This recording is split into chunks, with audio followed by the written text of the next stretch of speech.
Jonathan Candy was a 42-year-old engineer working with the Oklahoma City basketball team. He focused on equipment maintenance and had developed his career over many years, first in sports and then in technical fields, which allowed him to support his family comfortably. In 2024, he had been married for 10 years to his wife, Lindsay Candy, who was 39. They lived in Yukon, Oklahoma, a small, quiet suburb with a population of over 20,000. They had 4 children: Dylan, 18, Ethan, 14, Lucas, 12, and their youngest child, who was just 10. The identity of the 10-year-old was kept private due to his young age and vulnerability. In the spring of 2024, this 10-year-old boy is about to experience a tragic event, an event that will greatly impact his life and those around him. The Candy family was viewed as a model American family, friendly and tight-knit. They have built a strong influence in the community, raising their children in one of the safest and most beautiful suburbs of the state. At that time, Ethan and Lucas were in school, in the 9th and 6th grades, respectively. Meanwhile, Dylan had graduated from high school in 2023 and was preparing for adulthood. He planned to attend college and had found a job to save money while applying to various schools. The Candy family did not have any mental health issues. Their upbringing was stable and uneventful. There were no instances of running away from home, and the parents maintained a peaceful household, allowing their children the freedom to make choices. This environment contributed to a thriving atmosphere at home, where the kids grew up feeling strong, sociable, and loved. They were always supportive of each other and even appeared in a local bakery advertisement, where they were regular customers and shared their favorite meals. Jonathan and Lindsay worked hard to help their children prepare for the future and lead fulfilling lives. However, behind this seemingly happy facade, a terrible situation is unfolding that will create a nightmare on Willow Street. On the evening of April 21, 2024, a Sunday, the whole family gathered at home. The older children spent time with their friends but returned home early to prepare for school the next day and to go to bed on time. Everything seemed normal for the Candy family, and no one anticipated the shocking incident that was about to occur. After dinner, Jonathan went to bed, and each child settled into their own room on the second floor. Later that night, the children overheard Jonathan and Lindsay arguing in the living room on the first floor. Although the specifics of their argument were unclear, it escalated dangerously. Despite the tension, everyone remained calm and went to bed. The youngest boy, whose fan was running, could hardly hear the commotion below.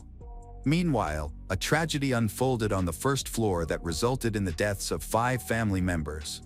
But what exactly happened, and who was responsible for this horrific crime? In conversations with the only surviving family member, more details emerged after the incident.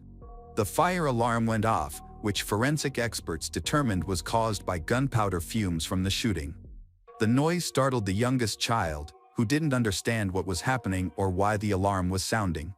Curious, he left his room to investigate, completely unprepared for the horrific scene he was about to encounter. As he stepped into the hallway, he noticed that the doors to his brother's rooms were open. Ordinarily, this might have seemed odd, but he thought everyone had gotten up due to the alarm.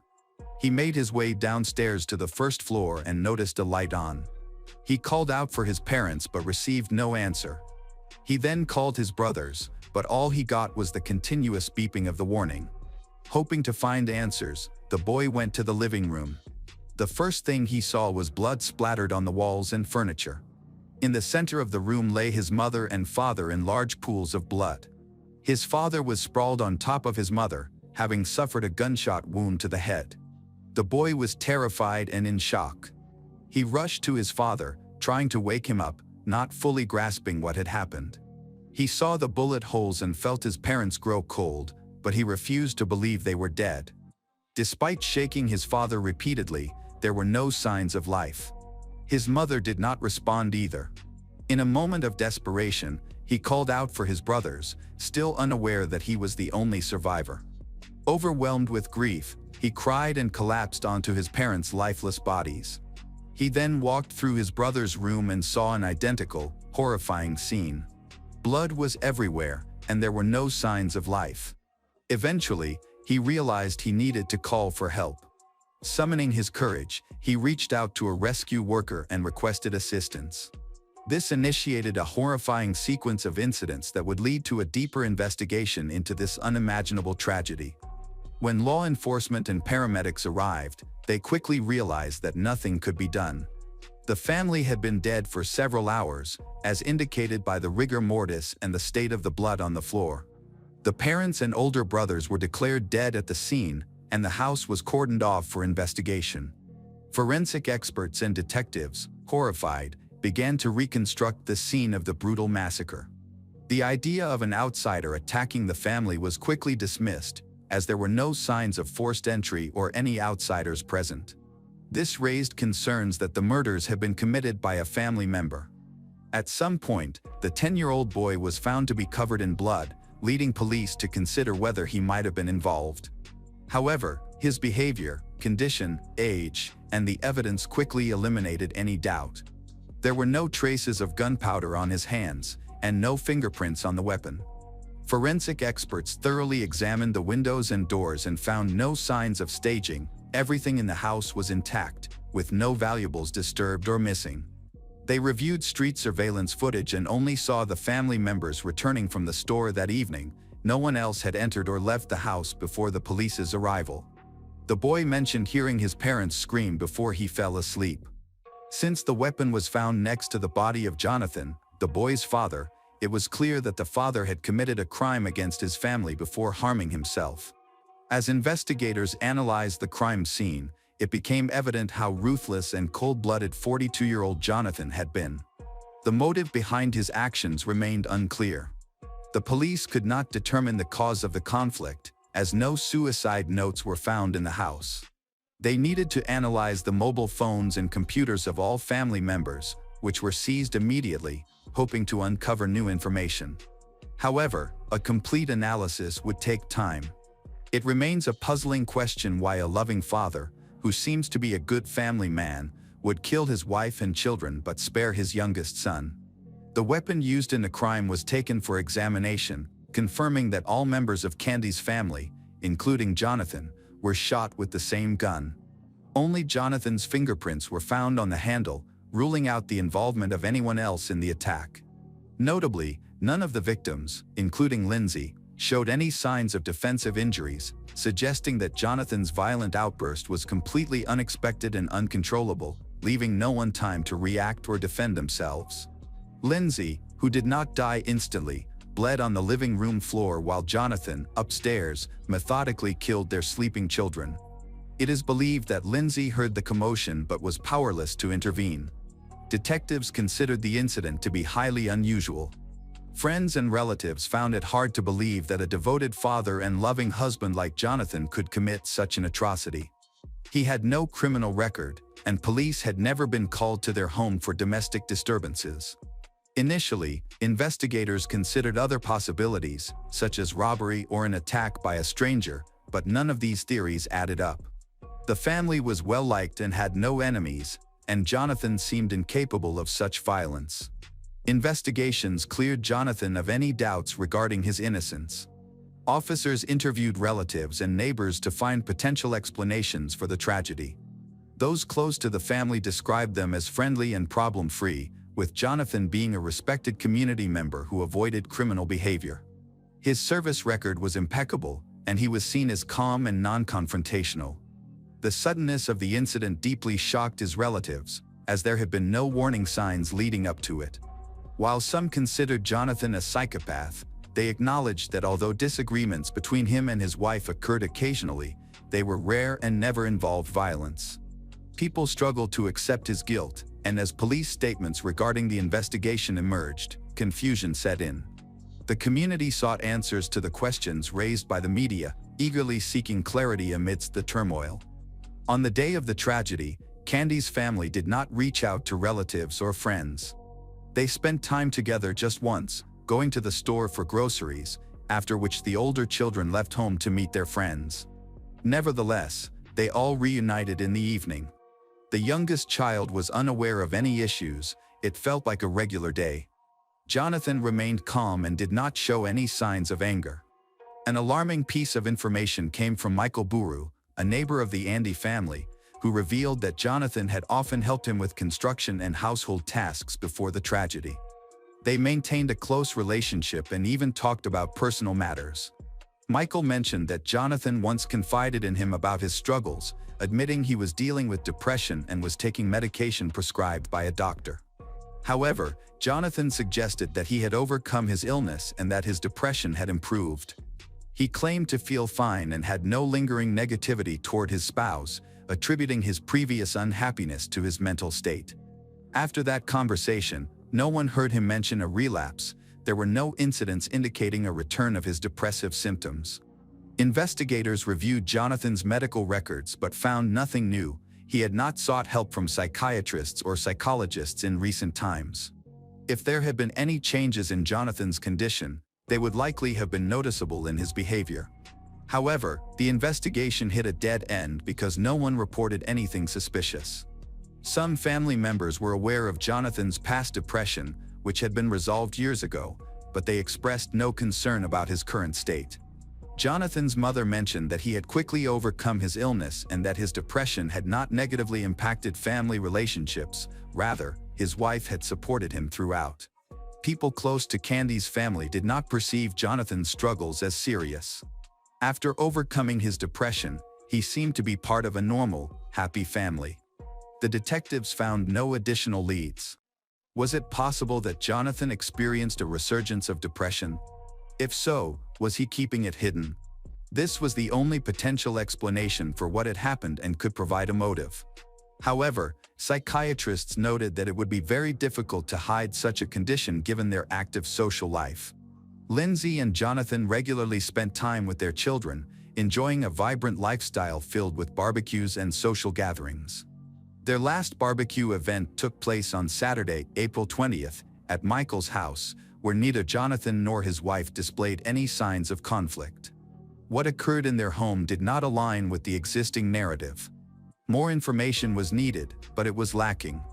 There was hope that insights from mobile phones and computers could reveal important clues. There was a suspicion that jealousy might have played a role in the murder. However, even this line of investigation yielded little. The initial examination revealed no significant findings. Jonathan and his wife communicated regularly on social media, but their conversations appeared to be friendly, without any signs of intrigue or infidelity. Consequently, any theories about betrayal had to be set aside until a thorough analysis of their correspondence could be conducted. Additionally, Lindsay and Jonathan conducted routine searches online, but nothing concerning emerged. The main witness for the police in the case was a 10-year-old boy who, for unknown reasons, had been taken in by his maternal relatives. Many compassionate individuals wanted to help him deal with his trauma, leading to the creation of a fund aimed at raising $100,000 for his support. By the fall of 2024, the fund had already collected over $74,000, and donations were still pouring in. During the spring, the boy attracted attention not only from those offering emotional and financial support but also from law enforcement officers conducting investigations. The police did not speak to him immediately, recognizing that he was in shock and struggling to cope with his traumatic experience. Despite his young age, he was very aware of the horrific event that had claimed the lives of his loved ones. Initially, the boy had trouble sleeping, often waking up screaming and in tears. Multiple psychologists worked with him after he once expressed that he did not want to live. His relatives rallied around him, helping to ease the effects of his severe trauma, but he still faced many challenges ahead. Experts concluded that the boy could meet with the police to provide them with important information, so a child psychologist was brought in to ensure he felt safe and comfortable during the conversation. The psychologist collaborated with investigators to create a list of topics that would be least traumatic for the child. However, despite their efforts, what the boy shared mirrored what others familiar with his family had reported. He struggled to understand why his father had committed such a violent act. He recalled hearing his parents arguing before bedtime, but he could not comprehend the details. A fan was running in the room, drowning out the sounds of the argument, and eventually, he fell asleep, unaware of the tragedy that was unfolding. The boy also confirmed that Jonathan was never cruel or aggressive. He had never hurt his children or his wife, Lindsay. Detectives wanted to know why no one else reacted to the shooting that began inside the house. The other children must have heard their mother's screams, yet they were fast asleep and were shot during the night. It seemed as though fate was on the side of evil. Jonathan used a small-caliber pistol, which is relatively quiet, and forensic experts suggested this might explain why neighbors didn't notice anything during such a quiet time of day. However, it was puzzling that none of the children in the house woke up or heard anything until it was too late. The younger child mentioned that fans were running in every room, which might have muffled the sounds of the shots. Despite the police's efforts, they could not gather new information from the child. The detectives had to ask him some uncomfortable questions regarding the incident, the positions of the bodies, and the bloodshed. Eventually, the boy became anxious and began to cry. The child psychologist decided to halt the questioning to prevent further distress for the boy, leaving the detectives without any new leads. Relatives reported that after meeting with the police, the boy became even more anxious. Psychologists were worried about how to help him deal with this new trauma, as he had just begun to recover from his previous experiences. The police's questioning raised feelings of fear, despair, and helplessness once again. Consequently, they decided not to push him further and to avoid drawing media attention to him. Journalists, being less sensitive, made it more challenging for the boy to maintain his privacy. However, through collective efforts, they managed to secure confidentiality for him. Despite the presence of an expert during the police interview with the boy, it appeared to have a detrimental effect on him. During this time, he stayed with his aunt, who became his official guardian. It is expected that once the fund raises enough money, she will receive financial support to help her nephew address his mental health issues. He continues to suffer from frequent panic attacks, disrupted sleep, and nightmares that have not improved. His aunt believes that the funds should not only cover rehabilitation but also ensure that he can pursue an education and rebuild his life. While this support may seem like a weak consolation and cannot bring back his loved ones, he must navigate a long and challenging recovery with the help of those close to him. Investigators were able to reconstruct the events surrounding the tragedy. It began after an argument between Jonathan and Lindsay escalated, leading him to grab a weapon. He first shot his wife, Lindsay, severely injuring her. She fell to the floor, bleeding but still alive. Jonathan, still armed, was consumed by rage as he entered the children's rooms. He encountered his 18-year-old son, Dylan, and attacked him on the head without hesitation. Dylan was using earplugs, likely to avoid being disturbed by the argument. It's possible that had he not been wearing them, the outcome might have been different. The fatal shot instantly claimed Dylan's life. Jonathan then moved to Ethan's room, where he also attacked his child on the head. The same tragic fate befell his 12-year-old son, Lucas. Only the youngest son, who is 10 years old, survived. The reasons for this remain unclear. Perhaps the father felt pity for the youngest, or he miscalculated and mistakenly overlooked his room. Jonathan went downstairs and returned to the living room. It seemed he understood what had happened, so he ended his life. On April 23rd, a group made up of people who cared for the family and the surviving child came to pay their respects. 39-year-old Lindsay was remembered as a devoted mother and loving wife. As a housewife, she did everything she could to ensure her children were comfortable. 18-year-old Dylan was described as a kind young man who supported his family and was always there for his loved ones. Intelligent and strong, he was a source of support for his friends. The family and friends are heartbroken by this tremendous loss. The youngest victim, 12-year-old Lucas, was unaware that the real threat to his life came from someone close to him. Jonathan will be remembered as a good father and husband, recognized for his ability to uplift spirits and make others laugh. Many struggled to believe that he could commit such an act. Although they acknowledged the evidence against him, they speculated that he was in a state of altered consciousness or psychosis that he couldn't control. At the last press conference, the detectives reported that there can be no doubt that the killer of the Candy family was Jonathan. However, by this time, there was no other information. The only thing the forensic scientist managed to achieve was to cross out any other suspects from the list. Unfortunately, even after several months, nothing new was found out, and the exact reason for the attack remains unknown. Hello, crime enthusiasts, are you ready for another chilling investigation? The case of Diana Duva. Diana Duva was born in 1988 in Moldova. When she was 13, she moved to the United States to join her mother, who had immigrated earlier, married an American, and helped Diana relocate. They settled in Vera Beach, a resort town in sunny Florida, known for its white sandy beaches and warm Atlantic waters. At first, Diana didn't speak any English, but then she quickly enrolled in a local school. She learned the language swiftly. Within just 2 months, she was speaking freely, and after a few years, her accent became very similar to other native speakers. Diana developed a good relationship with her stepfather, Will, who became like a second father to her. She also made friends easily, as she was sociable and approachable. After graduating, Diana was faced with the problem of choosing her future goals. Knowing she wanted to dedicate her life to helping others, she enrolled in a nursing program at college. In 2011, she earned her nursing degree and secured a job at the oncology department of the Sebastian River Medical Center. Here she is highly appreciated by everyone, and her dedicated care has received many compliments from patients. In 2012, Diana met 30-year-old Michael Jones at a local bar. Initially, they were just friends, but their relationship soon became romantic. Friends and family began to question whether their feelings for each other were genuine or if it was merely infatuation. Michael showed interest in Diana, while Diana simply accepted his flirtation without much enthusiasm. Although he worked in asset management at a bank and had graduated from a University of Miami law school, but Michael lacked a sense of security. He is always polite, neatly dressed, and comes from a good family. This makes him an ideal choice to build a family and live together.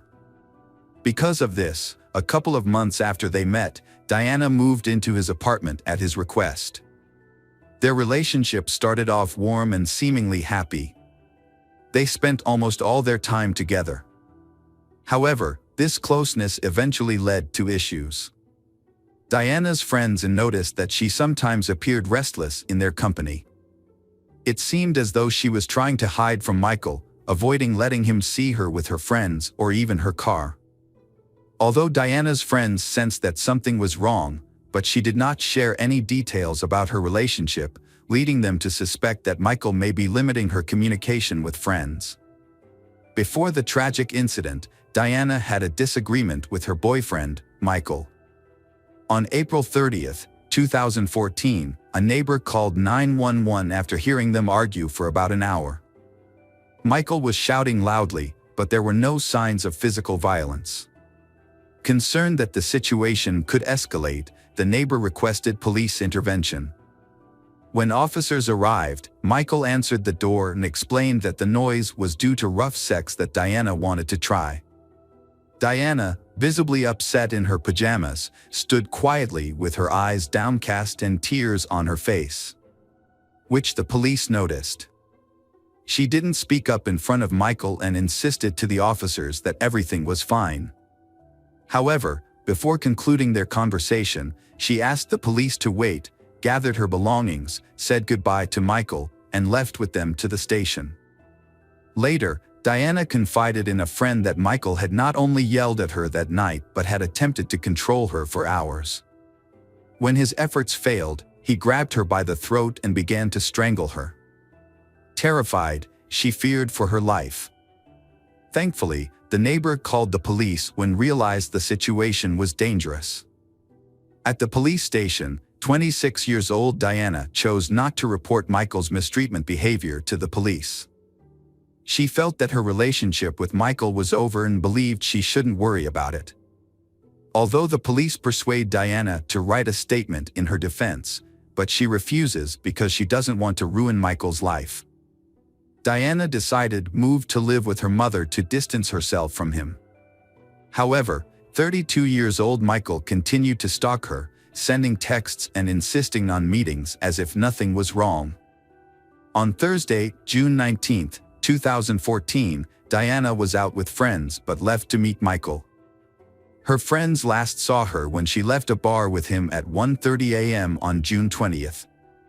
At 1:45 a.m., she texted her mother, Lena Andrews, to say she wouldn't be coming home. That was the last anyone heard from her. After that, she stopped communicating with her family and friends. Although Diana had previously had a strained relationship with Michael, witnesses said that they seemed to be enjoying each other's company that day and showed no signs of conflict. It appeared they had reconciled, but after her disappearance, some people recalled that she sometimes seemed upset when talking to him. Diana spoke to her mother, Lena, every day, so when her mother didn't hear from her and her calls went unanswered, her mother immediately grew concerned. This worry led her to imagine worst-case scenarios. She reached out to Diana's friends, but they didn't know her whereabouts either. When Diana still hadn't returned by the evening of June 20th, her mother contacted the police to express her concerns. The officers took Lena's statement and began an investigation.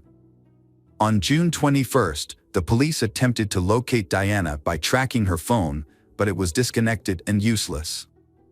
Their next step was to visit her ex-boyfriend Michael, who was believed to be the last person with Diana before she went missing. However, no one answered the door when the police arrived. He was not home, and all the witnesses, Diana's friends who were at the bar with her that night, were questioned simultaneously. But this led to conflicting stories, because they developed several different theories about what happened that evening. On the same day, the police obtained a warrant to search the apartment of Diana's boyfriend, Michael, but first, they needed to return to the station to complete the necessary paperwork. When the officers returned, they found Diana's mother and stepfather waiting in a car near the apartment complex.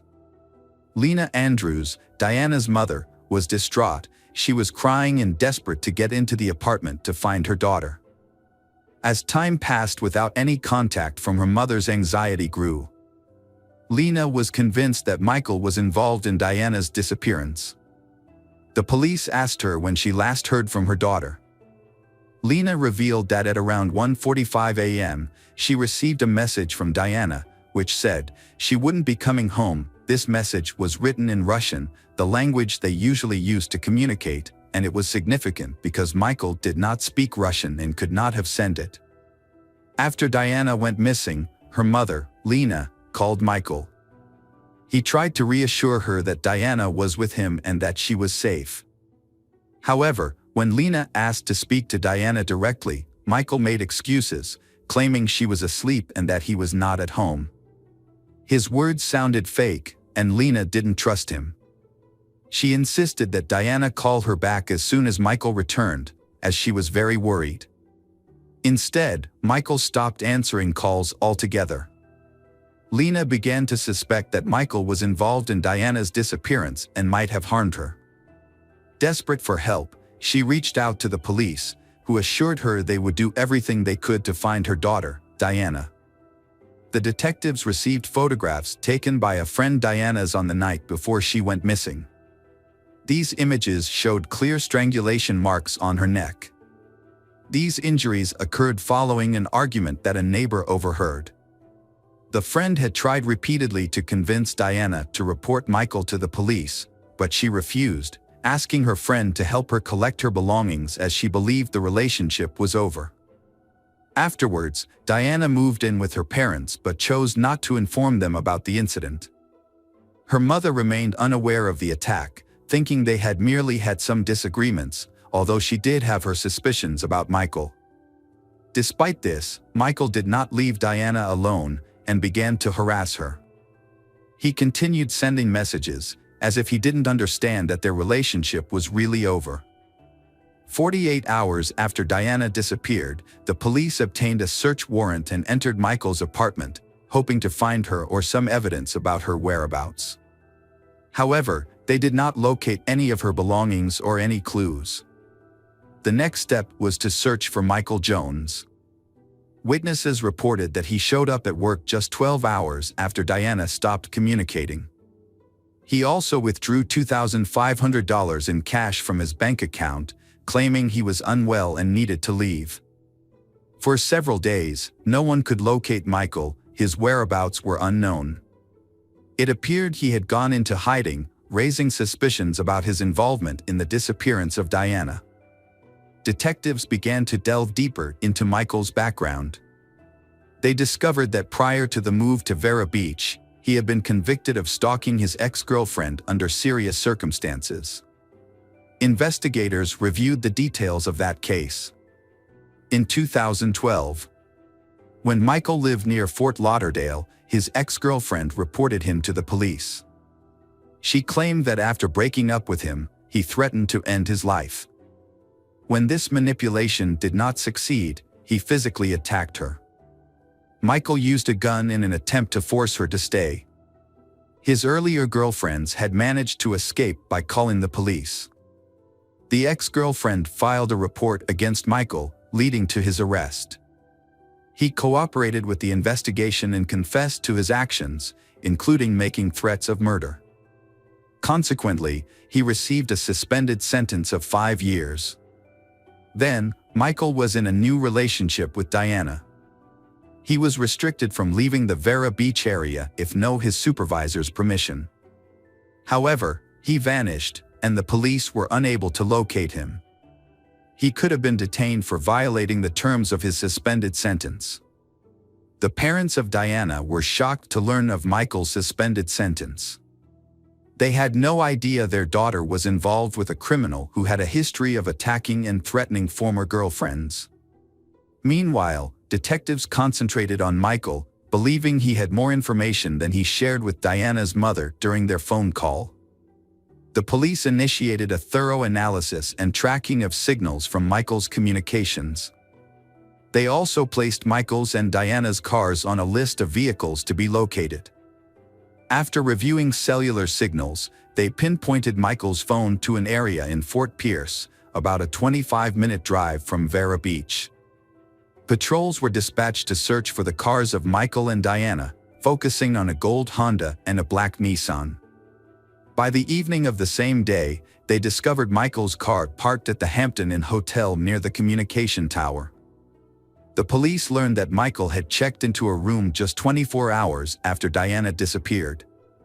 Michael tried to keep his identity a secret while staying at a hotel, but he ended up leaving the information when he had to pay for the room at the front desk. The hotel management was told not to disclose that he was staying there for the next 2 nights. He also barred any phone calls to his room and turned off his own phone. When the police arrive, they believe they may find Diana alive, with her kidnapper, Michael, in the hotel room. After receiving the room key from the front desk, the police entered the room. Michael was shocked when he saw the police, and immediately claimed he had no idea where Diana was. The detective pressed him to share any information he had, but he continued to deny everything. Since they couldn't gather any information, Michael was detained for violating his probation. Still, the detective had no leads on Diana's whereabouts or her car. It was discovered that during Michael's time on the run, he had been using a disposable phone, making it nearly impossible to trace his communications. The investigation continued as detectives identified the location where the disposable phone was purchased, the Wall store. They requested and reviewed the store's CCTV footage to find Diana or her vehicles. Despite the poor quality, they spotted a car similar to Diana's vehicle in the footage, which was recorded shortly before she was reported missing. In the video, Michael exits the car, makes a purchase at the store, and then drives away, while Diana is not seen. Although this did not provide any leads, it led the police to a more detailed analysis of phone calls, revealing that Michael occasionally used his main phone. He turned it on briefly before switching it off again. One of the phone's pings was detected near Melbourne, about an hour's drive from where Michael was hiding. Investigators alerted the local police to check this area. The Melbourne police joined the search for the Diana's missing car, and their efforts paid off. Just 30 minutes later, they found Diana's car in the parking lot of a Florida Publix shopping center. Investigators quickly arrived to the scene after learning about the discovery. In June 2014, just 3 days after Diana went missing, state police found her body in the trunk of her own car. This led to the case being reclassified from a disappearance to a murder investigation. The autopsy revealed that Diana had been strangled and suffered blunt force trauma to her head, indicating she had been violently attacked before her death. It was widely believed that Michael was responsible for bringing her to that location. CCTV footage captured him driving her car, and his phone records showed he was in the area at the time. When investigators examined Michael's call history, they found that the only call he made while in the vicinity was to order a taxi. Around 8 a.m., he called for a ride and was picked up from a nearby parking lot. The taxi driver was found, and interrogation, he recognized Michael from a photo. The driver recalled that Michael was wearing a red hoodie and sat in the front passenger seat, where they chatted briefly.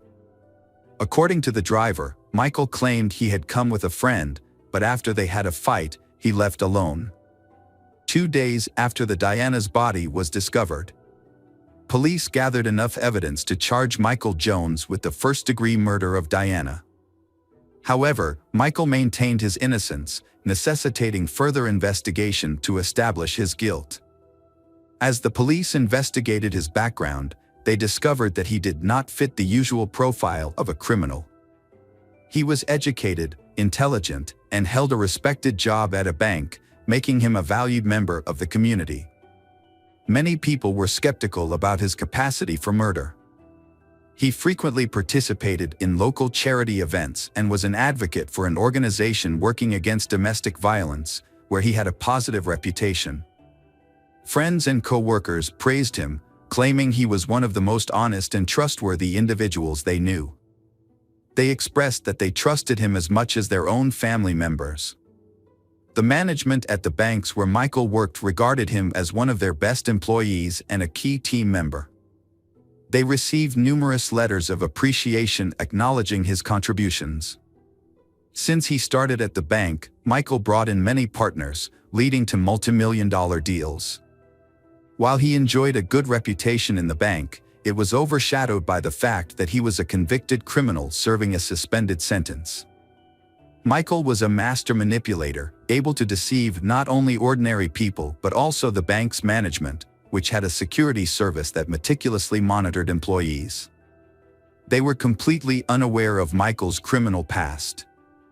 As the police began to investigate him, they discovered that his history was filled with inconsistencies. Different people shared conflicting stories about him. Some claimed he was a former baseball player, others said he was an adopted child from a wealthy family, while some believed he had inherited a fortune and was raised in a family connected to a former U.S. president. They also believed that Michael lived in a luxurious penthouse and drove a Porsche, even though he himself had driven a Honda for 10 years.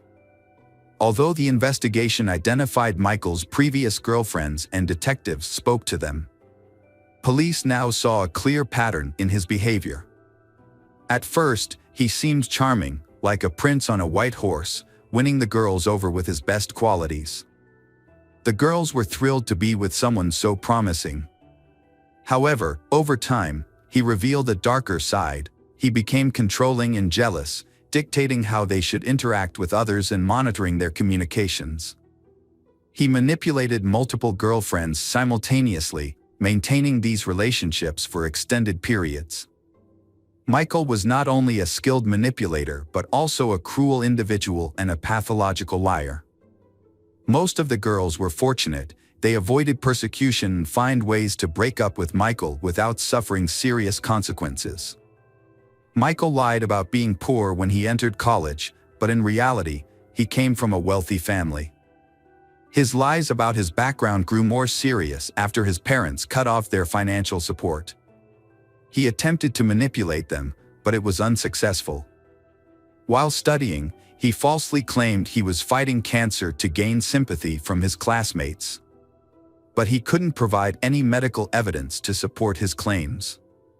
The prosecution faced a difficult choice: pursue the death penalty or settle for life in prison. They did not consult Diana's mother about this decision.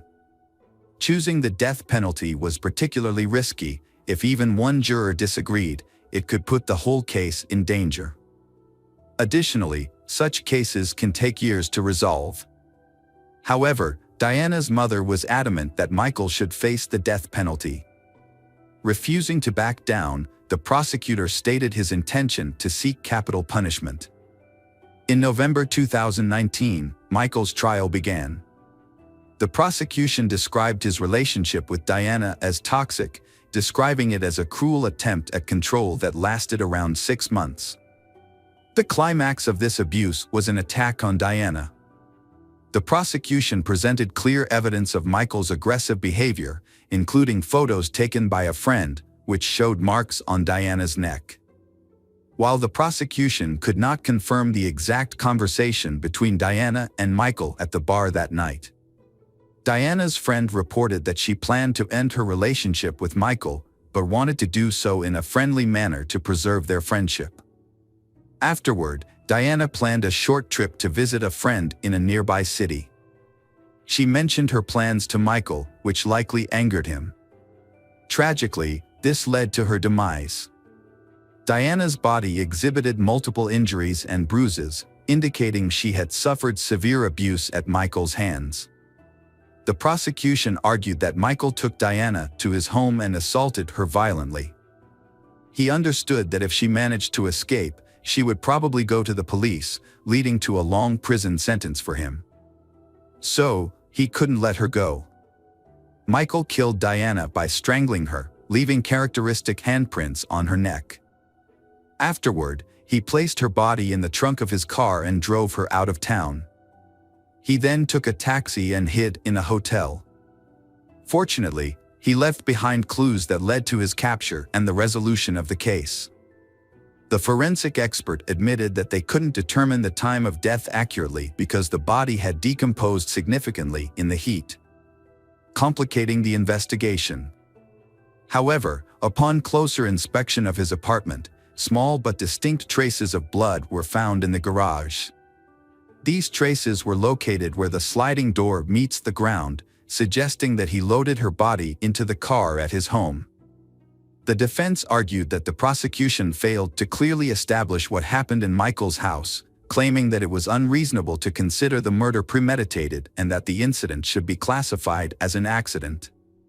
The lawyer also presented strong arguments for a reduced sentence, such as the attitudes of neighbors, friends, and acquaintances towards Michael, along with Michael's good reputation at work. The court heard testimonies within a week. Afterward, the jury went to deliberate and reached a decision surprisingly quickly, in just 45 minutes. They unanimously found Michael Jones guilty of first-degree murder. However, the jury did not have a collective agreement on the verdict. Diana's mother, crying, confronted Michael and asked how he could kill someone he professed to love. Even so, Michael showed no remorse or emotion during the trial. Even as the court prepared to announce the verdict, he remained emotionless. The prosecution was greatly disappointed when Michael Jones received a life sentence without the possibility of parole. Hello friends, welcome to our channel. Today we're going to take a look at another horrible case with you. The case of Lynn Keel. Rexford Lynn Keel, commonly known as Lynn Keel, was married to Elizabeth Bess Edwards Keel for more than 20 years. In 2005, Lynn was a truck driver, while Elizabeth worked at Microbac Laboratories. Lynn and Elizabeth lived in a remote house in Nash County, North Carolina. As 2005 ended, they, like many others, were preparing for the new year. However, on January 1, 2006, an unfortunate event occurred. It was a cold day, and the steps outside their house were icy.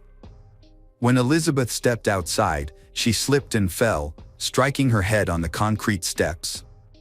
The injury was severe and ultimately fatal. The medical examiner determined that Elizabeth died from blunt force trauma to the head, and her death was classified as an accident. Elizabeth's sudden death at the age of 42 shocked her husband, relatives, colleagues, and friends. A year later, Lynn Keel decided to move forward with his life. He transitioned from being a truck driver to working in real estate. In 2007, during a work trip to Latin America, Lynn, who was 45 at the time, met Diana, who was 19 years younger than him. Diana, a single mother from Bogota, Colombia, was not only beautiful but also kind. Their relationship blossomed quickly, and inspired by the idea of the American dream, Diana moved to the United States. Diana and Lynn moved into his home in Nash County, where his wife, Elizabeth Keel, had tragically passed away in an accident about a year earlier. Soon after, Diana and Lynn got married, and shortly afterward, they welcomed a son named Max. In 2017, Diana graduated from Nash Community College and started working as an emergency room nurse at Wilson Medical Center. The initial years of their marriage were unremarkable, but over time, their relationship began to decline. Diana confided in her close friend that Lynn was a controlling man who often spoke to her harshly and verbally abused her. The atmosphere in their home was consistently tense. Lynn wouldn't allow Diana to spend extended time alone with anyone. Although she started considering divorce, she felt scared of her husband due to his threats. He used their baby as a means of manipulation, warning her that if she left, he would deport her and she would never see her son again. Diana endured this situation for the sake of her children, but she knew that she also has the limits. In 2019, Diana's daughter from her previous marriage, Laura, was 18 years old. She had graduated from Southern Nash High School and was starting her freshman year at the University of North Carolina at Wilmington. Meanwhile, 10-year-old Max was living with his parents. Diana worked as a nurse at Wilson Medical Center, where she was well loved and respected by both her patients and colleagues. On March 7, 2019, Diana's mother, Esperanza Prada, who lived in Colombia, received an unexpected message from Diana that said, "Mom, I love you very much." Esperanza was aware that Diana was unhappy in her marriage and wanted to get a divorce, but she also knew that Diana was afraid of her husband. 3 days later, Laura, Diana's daughter, raised the alarm. On March 10th, she sent out a tweet asking for help to locate her mother. The tweet read, "This is unbelievable. You always see this happen to others and never think it could happen to you. My mom is missing. If you have any information, please let me know and retweet this to help spread the word. Thank you." On the same day, Laura contacted the medical center where her mother worked, but none of Diana's colleagues had seen or heard from her in the last 2 days. An employee at the medical center requested a welfare check on Diana after not hearing from her for days. She told that Diana was supposed to work that night and usually arrive 30 minutes early. She normally responded quickly to texts, but this time she hadn't replied. The nurse noted that this was unusual behavior for Diana, which led her to contact the sheriff's office for a welfare check. Diana was a devoted mother who communicated with her family every day, actively engaged on social media, but now her messages were unread and her FaceTime calls went unanswered. When a police officer arrived at the Keel family's home, Lynn was there. It was surprising that his wife's disappearance was reported to the police by her coworkers instead of by him. Lynn told the officer that he last saw Diana 2 days earlier, on March 8, when she left the house. Since her car was still parked outside, this raised more suspicion, prompting the police to bring Lynn in for questioning. When asked where his wife was, 57-year-old Keel said she had gone out to run errands and hadn't returned yet. He noted that she sometimes left for a few days. However, his explanation raised suspicions. The man was released without facing any charges. The police to start a search for Diana. Investigators learned she hadn't used her cell phone or bank cards for several days, raising concern for her safety. Her house is in a secluded area with no neighbors who could assist the police. However, detectives found out that on the morning of March 8, Diana and her partner had a heated argument on their front porch. A courier, who delivered a package to Diana that day, was the last person to see her, apart from Lynn Keel. After interviewing Diana's co-workers, the police learned that she was experiencing problems with her husband.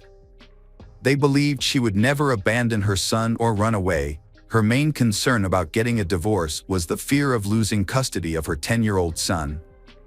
Every person the detective spoke to pointed to one potential suspect in Diana's disappearance: her husband, Lynn Keel. Early in the investigation, a troubling detail came to light. 2 years before Diana vanished, Lynn had taken out a life insurance policy on her for over $1 million, naming himself as the sole beneficiary. Furthermore, in 2008, sheriff's deputies were called to their home due to a domestic disturbance, but no further action was taken at that time. Just 2 days after the investigation began, the police received a disturbing call. An employee from the North Carolina Department of Transportation reported finding something on Polk's Hole Road. Sadly, the man had discovered Diana's body, which seemed to have been there since the day she went missing. He found it while checking an illegal dumping site. Polk's Hole Road is a dead-end street that leads to farmland.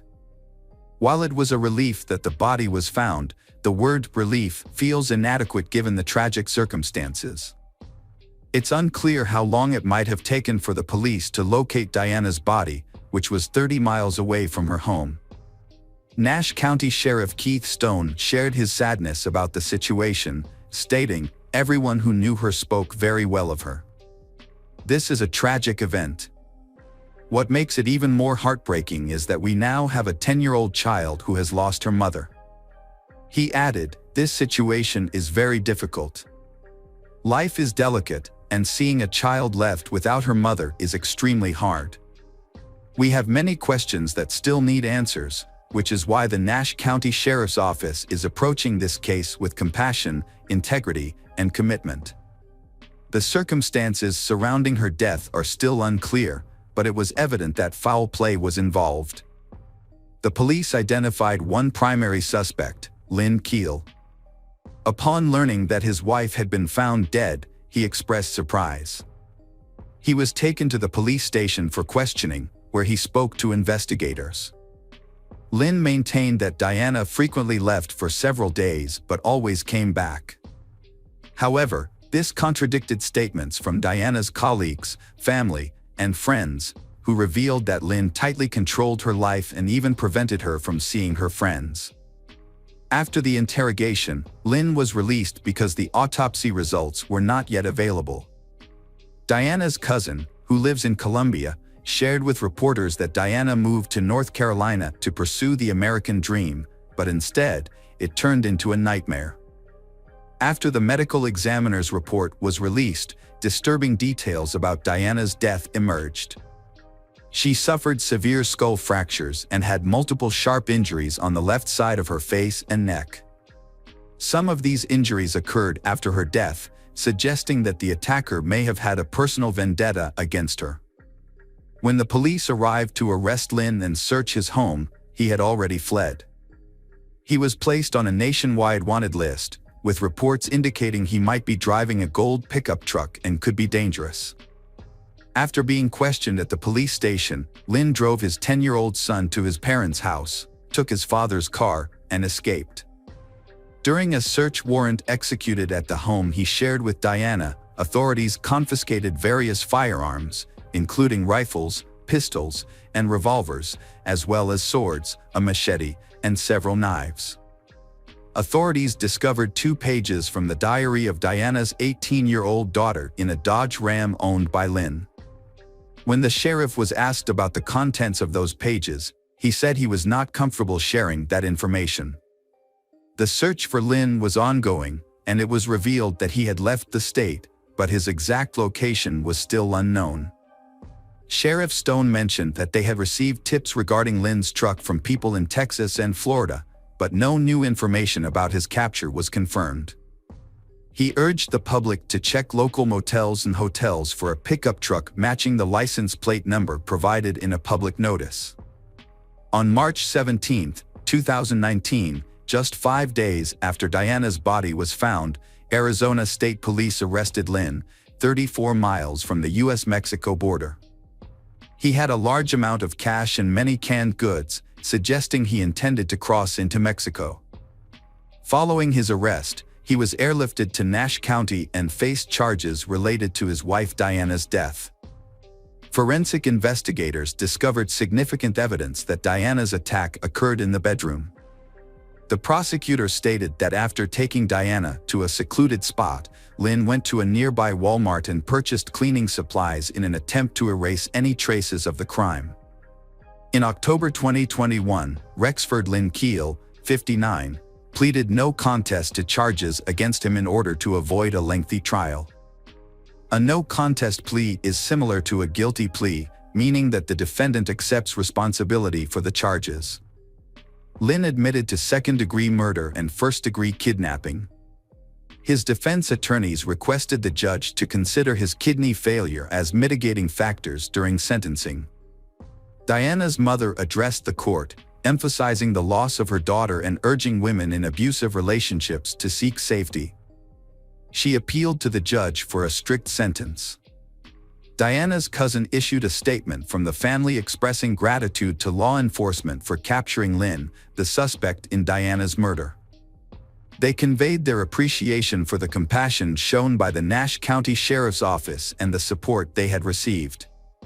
The cousin described Diana as an amazing mother, daughter, sister, and friend, noting that her love for her children was boundless and that she brought joy to everyone with her laughter and kindness. They asked everyone to remember Diana and her children with positive thoughts and thanked everyone for their support. Lynn did not share his reasons for committing the crime. It's possible he discovered that Diana was meeting with a lawyer to start divorce proceedings. Additionally, there is the matter of the insurance policy worth over $1 million. Under a plea agreement, Lynn was sentenced to 32 to 41 years in prison. Moreover, police are investigating the death of Lynn's first wife, Elizabeth. There are lingering questions about whether her death was truly an accident. Her family has expressed ongoing concerns and sadness regarding her death.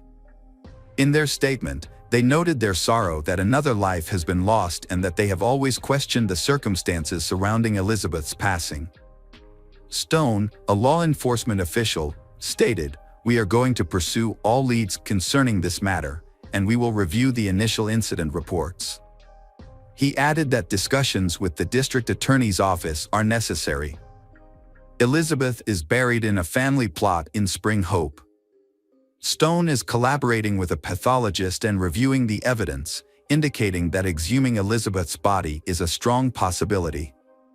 Dr. John Butts, who served as North Carolina's chief medical examiner for 24 years, explained that exhuming a body is typically done when there are unresolved questions that could be clarified by re-examining the remains. He shared that there have been instances where deaths initially ruled as accidents turned out to be homicides. For example, someone who falls to their death may later be found to have been pushed. The examination results would remain the same, but the context surrounding the incident would shift significantly. Despite this, Dr. Butts noted that there has been no new information regarding Elizabeth's death in the past 2 years. This suggests that authorities may not have found grounds to reopen the investigation or exhume the body at this time, but there could be further developments in the case in the future. Welcome back, mystery lovers. Today's case is going to keep you on the edge of your seat. The case of Klondike Bishimbayev. Klondike Bishimbayev was born on April 11, 1980, in Gildorda, which was part of the Kazakh SSR. In 2000, Klondike began his career as a bank manager. He completed a short internship at the Ministry of Economy, then spent several years in senior roles at major companies before returning to the ministry. In 2016, he became the Minister of Economy, making him one of the youngest high-ranking officials in Kazakhstan.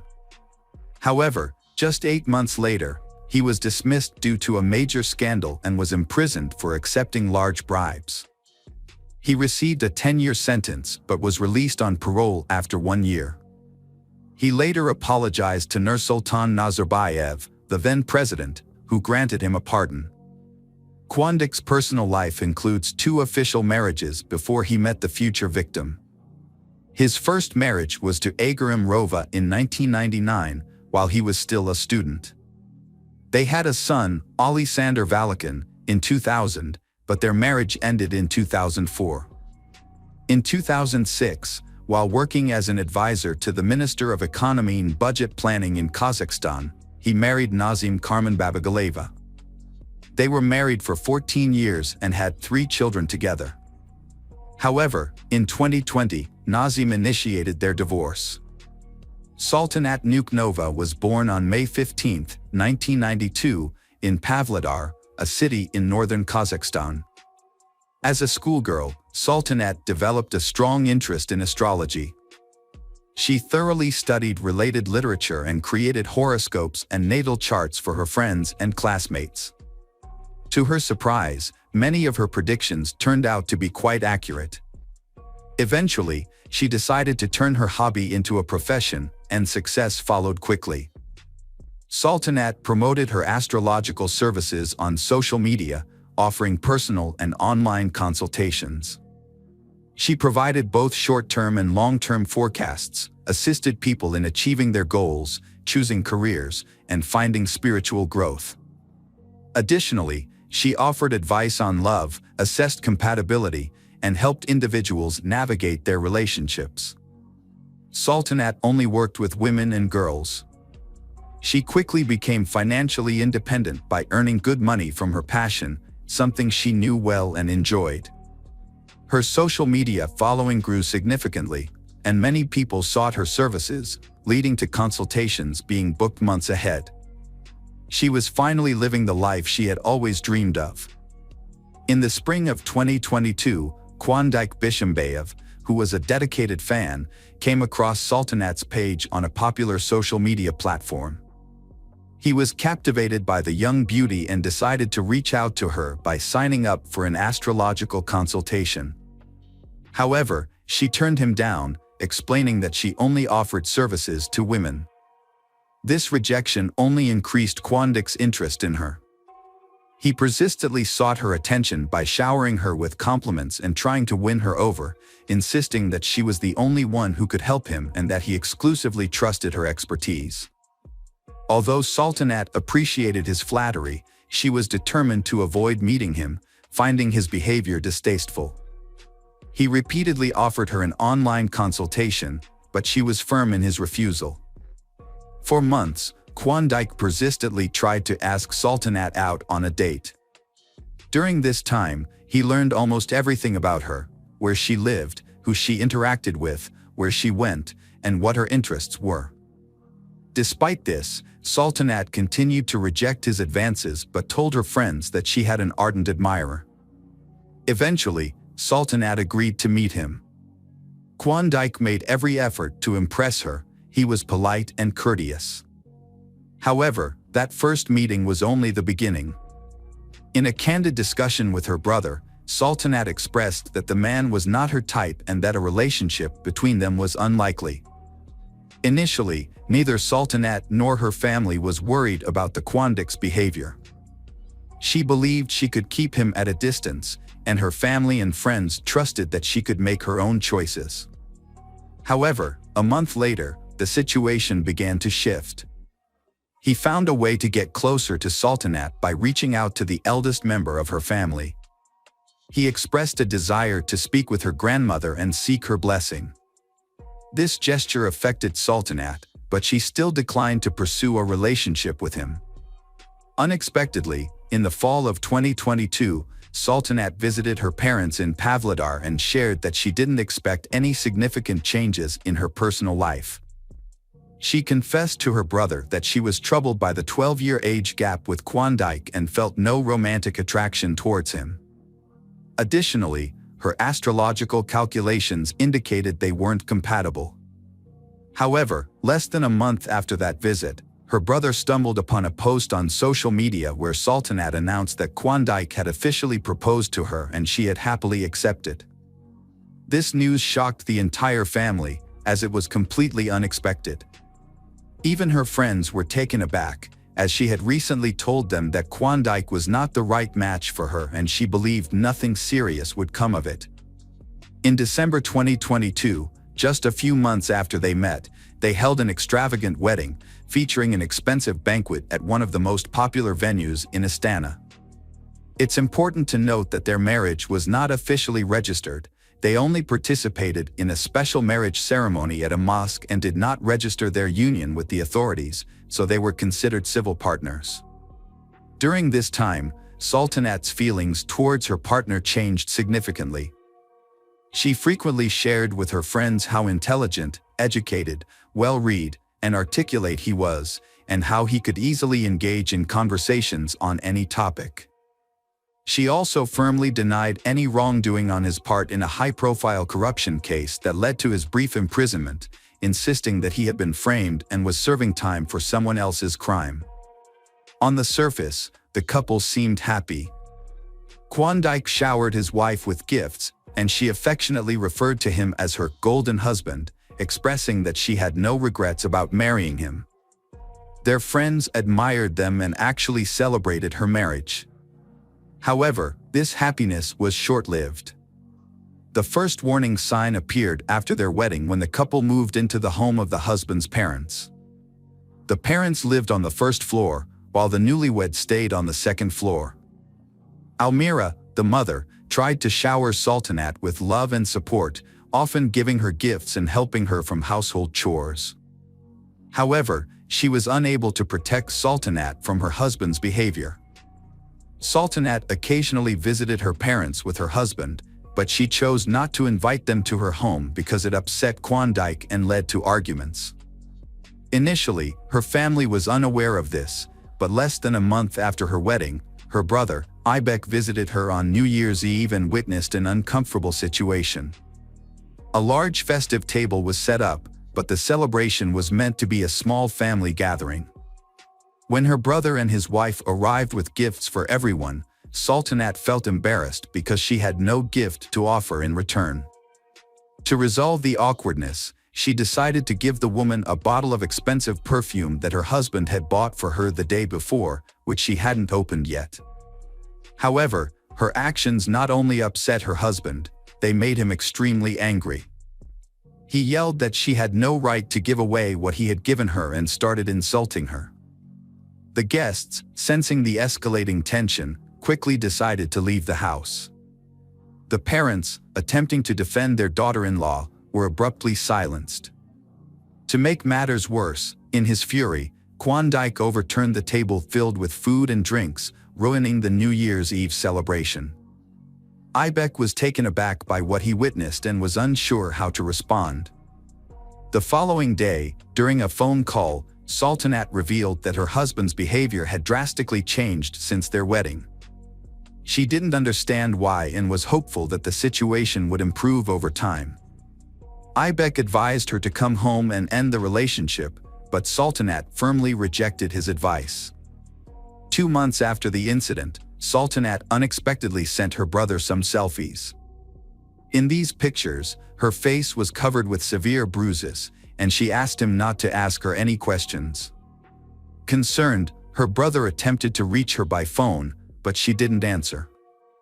He then called her husband, who agreed to meet for a discussion. During their meeting, Klondike, Sultanat's husband, told him to stay out of their affairs and refused to explain the bruises. He also couldn't tell him where she was, which left her brother feeling very uneasy. Fortunately, Sultanat was discovered in her parents' country apartment, where she had a set of keys. Despite her loved one's pleas, she decided to return to her husband, claiming that she loved him and was willing to do anything to save their marriage. For a while, her husband treated her well, showering her with gifts and promising to change for her. They even took a trip together to a popular resort in the Maldives, appearing very happy.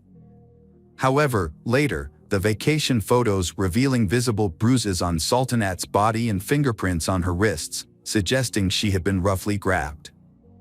Ibek stated that neither he nor his parents had heard his sister mention any issues in her marriage since then, although her behavior and appearance changes were telling. She had lost a significant amount of weight and became more reserved. She started wearing outfits to cover up the bruises and cuts on her body. Additionally, she stopped taking appointments and ceased offering online consultations. On social media, she only posted photos with her husband, expressing her luck and love for him. As it later turned out, her husband prohibited her from pursuing her passion, leaving her without any income and fully dependent on him. He monitored all her actions and interactions. She needed his permission to meet friends or have lunch in a cafe without him. He even checked her phone calls and messages. Sultanat was only seen in public with Klondike, who acted like a devoted and caring husband. Most of her friends were unaware of the distress she faced at home and even envied what seemed to be a perfect family. Once, Sultanat recently shared with a close friend that her husband controlled every aspect of her life. He forbade her from working, prohibited her from communicating with her parents without his permission, and was unreasonably jealous, often accusing her of infidelity. He also physically abused her. When her friend heard this, she was shocked and urged the woman, Sultanat, to leave her husband right away. However, Sultanat reacted by yelling and insisted that she wasn't seeking advice, she simply wanted to talk about her situation. Sultanat, seeking to save their marriage, sought help from a family psychologist. However, her husband dismissed all the options suggested by his wife and insisted on using his own specialist. During their sessions, this psychologist convinced Sultanat that she was solely responsible for their problems. In a recent conversation with her brother, Sultanat expressed her concerns that her husband had hired the psychologist specifically to belittle and demoralize her once again. In the summer of 2023, Sultanat tried to leave her husband and planned to stay at her parents' house for a while. However, just a week later, Klondike came to take her back, asking her to give their marriage another chance. He suggested they move into his house, and Sultanat thought that a new environment might help their relationship. She also believed that having a child together would improve her husband's treatment of her, but she was unable to get pregnant. At the last family dinner in October, Sultanat attempted to leave her controlling husband and quickly sought a rented apartment with her brother's help. However, just 10 days later, she not only returned to him but also underwent the marriage ceremony again at the mosque, a fact she shared with her family. On November 5th, she invited her parents, brother, and a few close friends to a restaurant owned by Klondike's brother, Bakitsan Bazanov, to celebrate their reunion.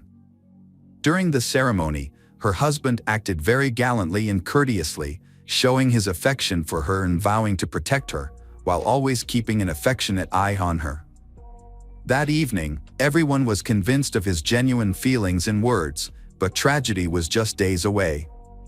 On November 9th of the same year, Sultanat's brother returned home from work and was going about his day when he received a phone call. A relative, sounding frightened, asked him if the rumors circulating on social media were true. Confused, he asked her to explain what was going on. She then sent him a link to a news article stating that the former Minister of Economy had killed his young wife. Ibek was disheartened by the news but found it hard to believe what he read. Just the day before, he had spoken to his younger sister, who had once again mentioned that she planned to leave her husband. She had asked him if she could stay over at his place, and he told her she was welcome anytime, even pointing out where the spare keys were. However, neither that evening nor the following day did she come home, and her phone had been silent since then. The man hurried to his sister's house, but found it empty. Her husband was also not picking up his phone, and the situation was becoming urgent. They quickly decided to head to the family restaurant, where Sultanat had last reached out to them, to seek answers. While Ibek was on the way, he received a call from his parents, who had seen the news and wanted to understand what was going on. However, he couldn't provide them with any information and only assured them he would find out more. Many police officers were present in the restaurant. When they learned that Sultanat's relative had arrived, they immediately offered their condolences, explaining that Sultanat had died before the medics could assist her. Aybek was in disbelief. He thought it must be a terrible mistake, but the news was unfortunately true. Witnesses indicated that by the time Aybek arrived, Kwandike had already been arrested and taken to the station as the main suspect.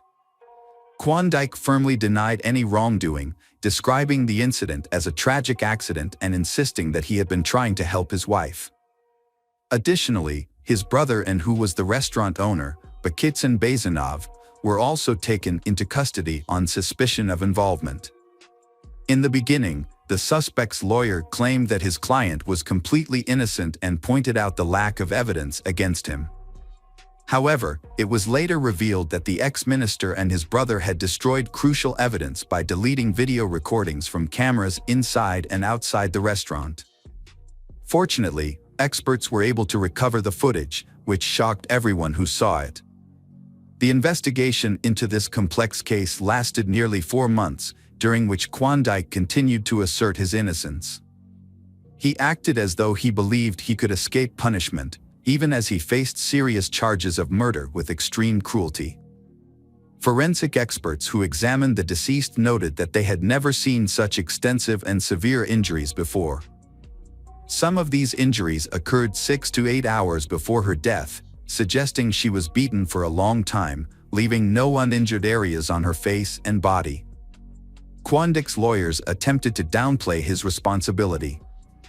He himself claimed that most of his wife's injuries were self-inflicted due to her being drunk, stating that she frequently fell and hit her head on the bathroom tiles and furniture.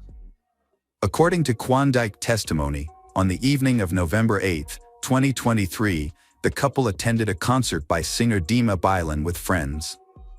During the concert, they had a heated argument, but the friends couldn't clearly explain what it was about. The loud music made it hard for them to notice that Kwandike and Sultanat was fighting. They initially thought the couple were just having a discussion. Suddenly, the couple left the concert hall without saying a word. They then went to the Bao restaurant, where they continued their argument privately in a VIP cabin. The camera footage reveals that Kwandike took several bottles of alcohol from the bar and went to a booth with his wife.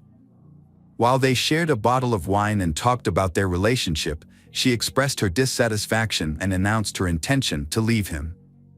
This infuriated Kwandike. He screamed at her, threatened and slapped her. Following this, she called her brother and informed him that she would be staying at his house for the night because she had decided to leave her husband. Around midnight, as she was leaving for her brother's house, her husband confronted her and continued the argument.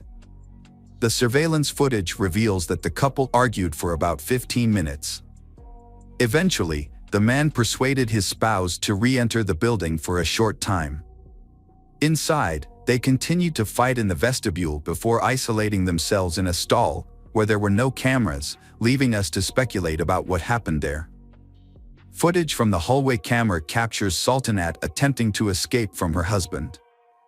She acted calmly and maintained her distance while he repeatedly tried to close the gap, grabbing her hands, shaking his head, and pushing her against the wall. Sultanat, unable to escape, tried to hide from her abusive husband by locking herself in the bathroom. However, he began to kick the door violently, causing damage as he attempted to break in. When he finally got in, he struck her multiple times in the face. He then said that she was dependent on him, claiming that he had met all her needs. The husband alleged that in a fit of anger, Sultanat stripped off her clothes and jewelry, flushing them down the toilet to show that she did not want anything from him. Alternatively, some accounts suggest that he forced her to undress to humiliate her. After the gold jewelry fell down the drain, Kwandike became enraged and struck his wife multiple times in the face. He then pushed her forcefully, causing her to fall and hit the toilet. During the trial, he argued that his wife was drunk and had fallen several times while undressing, hitting her head on the tiles and plumbing. He claimed that they had planned to go home after leaving the restaurant, but he felt unable to drive because he had consumed too much alcohol. He also didn't want to call a cab because he was embarrassed by his wife's drunken state, as she was wearing a coat over her underwear. They returned to the booth in the same stall. Shortly after, the couple exited, but Sultanat paused to look at her injured face in the mirror. Her husband then aggressively pushed her towards the exit, leading to a violent confrontation. He brutally attacked her with his hands and feet and pulled her by her hair. Around 7 o'clock in the morning, he dragged her back to the VIP cabin. There, he ultimately caused her death, although during the trial, he claimed he hadn't harmed her, arguing that she had fallen and injured herself on the floor and furniture. He said that Sultanat lay on the sofa and fainted. He noticed a bruise on her face and felt worried, but instead of calling an ambulance, he contacted a fortune teller to see if everything was okay with his wife. The fortune teller assured him that she was just drunk and needed rest, which made Klondike feel more at ease and decide not to interfere. He mentioned hearing snoring, which he later realized was actually a death rattle. Around noon, he realized his wife was no longer breathing and urgently called his brother, Bakitson, for help. They decided to close the restaurant and ask the staff to leave. After that, they erased footage from all the CCTV cameras. During the trial, Bakitson stated he trusted his younger brother's claim that Sultanat was just drunk and asleep, and agreed to delete the recordings, which he believed showed her behaving inappropriately and bringing shame to herself and her family. Bakitson only called an ambulance later in the evening, by which time her body was already cold and rigor mortis had set in. He claimed he attempted to resuscitate her, but it was too late. Sultanat had already passed away. The investigation also focused on Nazim, Klondike's wife and mother of his 3 children. A few years prior, when the ex-minister was arrested for corruption, she defended him publicly. However, shortly after his release, she filed for divorce, citing irreconcilable differences and stating that she had outgrown their marriage. However, after her ex-husband was publicly accused of brutally murdering his new wife, Nazim gave an honest interview. She acknowledged that he was indeed capable of such a crime. Nazim shared that they had been married for 14 years, but after the birth of their second child in 2011, her husband became aggressive, selfish, and narcissistic. He began to think the world should revolve around him, with his opinions as the most important. Furthermore, he constantly cheated on her, without any effort to hide it. Klondike was arrested in 2017, and it was only then that Nazim discovered the full extent of his infidelity by accessing his personal data on his phone. She learned that he had multiple mistresses, who frequently changed. After he was released by the Pardon Commission, he became increasingly violent and aggressive.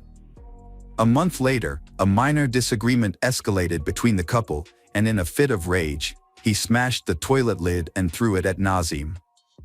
Nazim successfully avoided confrontation, but in that moment, she understood that her marriage had come to an end. She believed that Klondike had suppressed his darker tendencies for a long time, knowing she would not accept such behavior. However, he did not hold back when it came to humiliating and insulting his mistresses, who were unable to resist him. Regarding Sultanat, Nazim thinks that Klondike deliberately selected his target and tested her patience and willingness to endure. Once he realized she would stay quiet and wouldn't leave, he revealed his true nature as a refined sadist. The trial started in March 2024, and it quickly became apparent that it would be challenging. The family of Sultanat demanded that the trial be as transparent as possible, allowing journalists to attend and the public to observe the proceedings. They were concerned that Klondike might leverage his wealth and extensive connections to pressure witnesses and judges in an effort to evade a severe punishment. He requested a jury trial, which was approved. A total of 12 jurors were chosen, 10 main jurors and 2 alternates, along with the presiding judge. Klondike had previously been convicted of a serious crime but was out on parole. A new serious offense could have led to a life sentence. In a jury trial, he would only face the death penalty if every juror, along with the judge, unanimously agreed. The chances of this happening were very low, so he held on to that hope. During the trial, he repeatedly claimed he was not guilty of premeditated murder with particular cruelty, arguing that the incident was accidental and resulted from a tragic mix of circumstances. He stated that his spouse provoked him by insulting him, yelling, and becoming physically aggressive. However, numerous recovered video recordings from surveillance cameras presented evidence that contradicted the initial claims. The authorities initially attempted to charge him with domestic violence, a crime in Kazakhstan that, due to lenient laws, does not carry severe penalties. This decision sparked significant criticism, particularly from the family of Sultanat. Her mother, in court, expressed her heartbreak over being unable to say goodbye to her daughter due to the severity of the injuries, while fearing that her son-in-law might face only a minor punishment, which shattered her faith in justice. In response to the public outrage, a new law was enacted in April 2024 to impose stricter penalties for domestic violence in Kazakhstan. Klondike pressured his brother, who was accused of being an accomplice, to provide false testimony to help him avoid consequences for his actions. However, Bakitson requested the court to protect him from Klondike, and this request was granted. Throughout the hearings, Klondike made numerous attempts to disparage his late wife, labeling her as inadequate, unbalanced, and an alcoholic who frequently cheated on him and provoked his anger. He tried to persuade the court that he acted out of passion that night and only struck his wife a couple of times, claiming those injuries were not fatal. He argued that all her other injuries were self-inflicted due to her frequent intoxication. He claimed that the bruises on her neck were caused by attempts to revive her, insisting that he was trying to help. But his brother, Bakitson, stated that Klondike prevented him from calling for medical assistance for Sultanat and was more interested in deleting footage from the cameras. Klondike then instructed him to take her cell phone back to their home to make it look like she was moving around the city, tricking her brother, Ibek, into believing she had returned to the apartment, even though he was monitoring her location. During the 9th hearing, he and his lawyer asked for the judge to step down, claiming they was biased. Their request was denied, and the judge continued overseeing the trial until a verdict was reached. On May 13, 2024, he was found guilty of serious charges, including inflicting bodily harm, torture, and murder of his common-law wife. He received a 20-year sentence for murder and an additional 7 years for battery and torture. In total, he was sentenced to 24 years in prison. His brother, Bakitson Bazanov, was also convicted, received a 4-year prison sentence for providing shelter. The court considered his lack of prior legal issues, his genuine remorse, and his full cooperation with the investigation. However, the family of the victim, Sultanat, expressed their dissatisfaction with the ruling. Her father had hoped for a life sentence for his former son-in-law, claiming that any lesser sentence would be unjust. Meanwhile, Sultanat's brother pointed out that a 24-year prison term for the 44-year-old defendant effectively amounted to a life sentence. The tragic story of Klondike Bishimbayev and Sultanat Nukhnova serves as a haunting reminder of the devastating consequences of domestic abuse and the complexities of relationships marred by control and violence. Despite Sultanat's initial dreams of independence and success, her life took a harrowing turn, ultimately leading to a heartbreaking end that shocked her loved ones and exposed the darker aspects of her husband's character. This narrative underscores the critical need for awareness, support systems, and interventions to protect individuals from the perilous cycle of abuse, highlighting the importance of listening to and believing victims before it's too late. Welcome back, detectives. Let's dive into another horrible case. The case of Stephanie Scott. Stephanie Scott is 26 years old, a kind and intelligent person who always has a smile on her face. She was very active as a child, participating in school clubs and sports. As an adult, she followed in her father Robert's footsteps as a teacher, sharing his passion for education.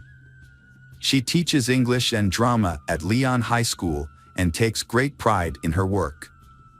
Stephanie and her fiancé Aaron have known each other since they were children. They spent time together, shared common interests, and played sports in their hometown. They were best friends until Aaron turned 21, when their relationship blossomed into love. In April 2015, the couple was busy preparing for their wedding, scheduled for April 11th. Stephanie, a perfectionist, spent months planning every detail, from the preparations to their honeymoon in Tahiti. She had just had her bachelorette party and the couple had learned their first dance for their wedding day. Everything was almost ready, but sadly their dream did not come true. April 2015 was a reminder to Stephanie and Aaron that their wedding day was approaching.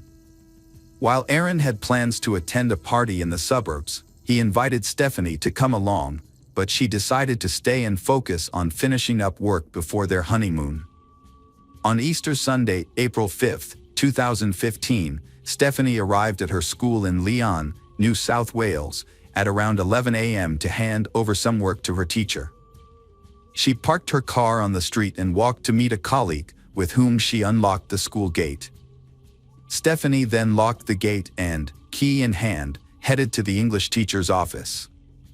There, she emailed a bus company to confirm transportation arrangements for her wedding guests.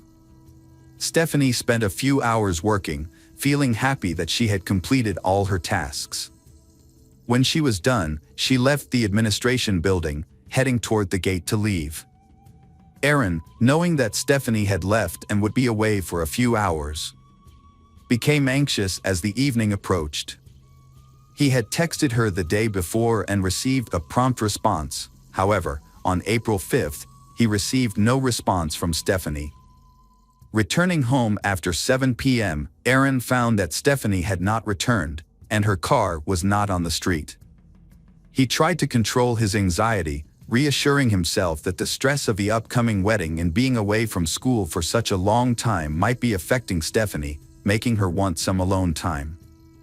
However, such complete silence was out of character for her. Even as she eagerly planned her wedding, Stephanie enjoyed every minute, eagerly sharing details about her wedding dress and menu. She did not appear nervous or bored, but instead excited and ready for her big day. Aaron's concern for Stephanie grew, and he couldn't sleep. The next morning, he sent her another text, but when he didn't receive a response, he decided to contact her family for support. It had been more than 24 hours since he had been unable to reach Stephanie, prompting Aaron to go to the Lyon Police Department to officially report her missing. Police opened an investigation, beginning with a search of the area around Stephanie's last known location. When they discovered that her car was also missing, they began to speculate about what might have happened. One possible scenario was that Stephanie had left school and gotten into a car accident, or perhaps gotten stuck in a ditch or creek. A search effort was launched, with helicopters scanning the area from above and police units conducting ground searches. Last known location of the high school where she worked. Affected by Easter Sunday and the limited number of people at the school, there were few witnesses, complicating the police investigation. When they checked the school's alarm system, they discovered that Stephanie had turned it off in her classroom at 1:30 p.m. and turned it back on 8 minutes later, pinpointing her exact location at that time. However, this detail was the only information the police were able to gather. When they attempted to track Stephanie's phone, they discovered that it was turned off and there was no recent activity on her bank account or social media after Saturday, April 4th. Local news began reporting the story on April 7th, as hundreds of people in the small town searched for any information about Stephanie. Stephanie's mother, Marilyn, expressed concern that if her daughter was not found soon, it could indicate that something terrible had happened. Police refocused their search efforts on the school, using digital mapping technology to examine the premises and pinpoint the specific room where Stephanie was last seen working before she went missing. A witness who was near Lyon High School on Easter Sunday reported hearing unusual noises around 2 p.m., including rustling and dragging sounds. At the time, the witness did not think much of seeing Stephanie's car parked under the covered walkway. However, the car was gone by then. Another witness, a school employee, had a strange conversation with a cleaner the day after Stephanie went missing. The employee mentioned the rumors surrounding Stephanie's disappearance to the cleaner and asked when he had last seen her. The cleaner replied that he had not seen Stephanie on the day she went missing. When asked if he thought Stephanie might have run away due to post-wedding stress, the cleaner smiled strangely and nervously, making the employee feel uncomfortable. The employee also noticed that the cleaner had scratches on her face. The police decided to question the cleaner, 24-year-old Vincent Stanford, for more information. Vincent told the police that he had stopped by the school to take out the trash, despite not being scheduled to work that day. He claimed that he did not stay long because he was in a hurry to go shopping. Vincent insisted that he had not seen Stephanie at the time and wished them luck in their search. He added that he had left the school after 3 p.m. to go to the store where he usually shopped. However, when the police contacted the store, they discovered that it was closed that day, contrary to Vincent's statement. This led the police to suspect Vincent of lying, and he became a suspect in the investigation. The police decided to conduct a thorough interview with Vincent and went to his home where he lived with his mother. When they arrived, they found Vincent absent, but his mother allowed them to enter the house. The police search of the house eventually uncovered a set of keys attached to a red and white string. These keys were very similar to the missing Stephanie's keys. As the police continued to collect evidence, Vincent returned home and was immediately arrested by the police, while his car was also impounded. In the back seat, they found several MDF boards that appeared to be covered in blood. The police also noticed that the tire marks in front of the house did not match those of Vincent's car. Additionally, a used condom was found on the ground with the wrapper in the bedroom. The police questioned Vincent about his whereabouts that day. He pointed to a camera in the front seat and claimed that he was taking pictures. The police asked to see the contents of the camera, and Vincent reluctantly agreed. When they turned on the camera, they saw a horrifying image of a charred, dead woman lying in a wooded area. Vincent initially tried to dismiss the image as a still from a movie he had starred in, thinking it was funny. However, the police quickly realized that the image was actually a photo of a real crime scene, with the victim being Stephanie. Vincent Stanford, a janitor at Leon High School, was immediately arrested. A search of his phone and laptop revealed a collection of images, including photos of young girls from school and from the internet, as well as photos of women he had apparently stalked. The discovery painted a dark picture of Vincent's behavior. Although Stephanie Scott's body has not been found, Vincent Stanford, 24, was charged with murder on April 9. News of the arrest spread quickly. Stephanie's car had previously been found abandoned in a remote area about 5 miles from where she was last known to be. However, her body remains missing, prompting the search to continue. Police are still working to determine the exact location where her body was photographed. On April 17, 5 days after Stephanie went missing, another witness came forward. He reported seeing a car near a canal around 4 p.m. on Easter Sunday. A man got out of the car and threw what appeared to be a laptop into the water before driving away. Police later recovered the laptop from the bottom of the canal, confirming it was Stephanie's. The search for Stephanie's body continues in the New South Wales Rivers area, where police divers have been scouring the waterways. Reporter Natalie Cooper, in a live broadcast, discussed the ongoing search for Stephanie's body. Meanwhile, police have expanded their search to fields and vineyards near where Stephanie's red Mazda was found earlier this week. Despite a search by police divers in the canal, Stephanie's body has not been found. Reporter Natalie reported that a makeshift shrine near the site of the tragedy was visited by many people that morning. Bystanders and her family and fiancé had visited the shrine the night before, surname lighting candles and praying together. Vincent, who was in police custody, asked to speak to the police. During the conversation, he gave them detailed information about the case, including the location of Stephanie's body. According to Vincent, on the day of the incident, Stephanie was working on her computer in the upstairs staff room with the office door open. Vincent was using a vacuum to clean out the trash and needed to move some bins upstairs. As he approached the room, he saw Stephanie. Vincent told the police that he suddenly had the idea of killing her and quickly went home to get his special kit, which included handcuffs, Viagra, a knife, and toiletries. He also did a Google search on violent crimes on the way back. On his way back, Vincent encountered Stephanie as she was leaving. She smiled and wished him a happy Easter as she passed by. However, in a sudden and unexpected move, Vincent grabbed her and dragged her into a nearby storage room. When police questioned him about the scratches on his face, he revealed that they were from Stephanie's microphone and her fingernails when she defended herself while he tried to kill her. Vincent described the attack on Stephanie in detail, saying that he approached her from behind, covered her mouth with one hand and held her waist with the other. He took her to the storage room, slamming the door. Inside, he violently threw her to the ground, hitting her repeatedly. After the attack, Vincent used a knife to kill Stephanie. He admitted that the act was motivated by homicidal urges, revealing that he had sadistic thoughts and had committed murders before. Although he speculated that he may have had some psychological issues, Vincent said that he did not hate his victims but instead felt pleasure from the act of killing. Vincent then felt hungry and went home to eat a sandwich and drink coffee, leaving Stephanie's body in the storage room. After eating, he returned to the school and placed her body in the trunk of his car.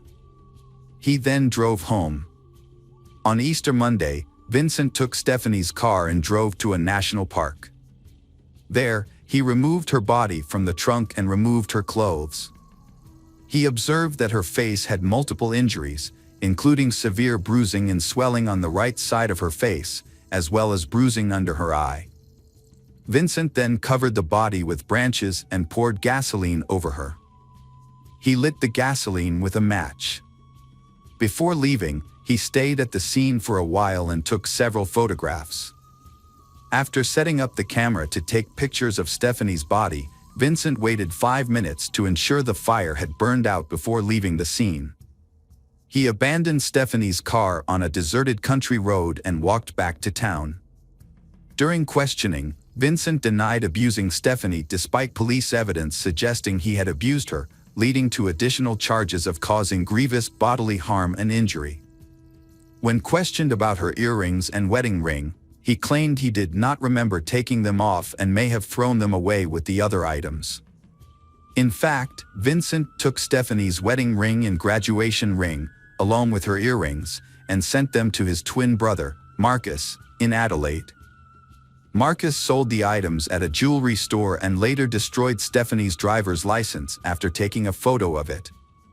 Vincent's brother Marcus Stanford, 24, was arrested at his Adelaide Hills home around 7 a.m. in connection with Stephanie's murder, leaving neighbors shocked and unsettled.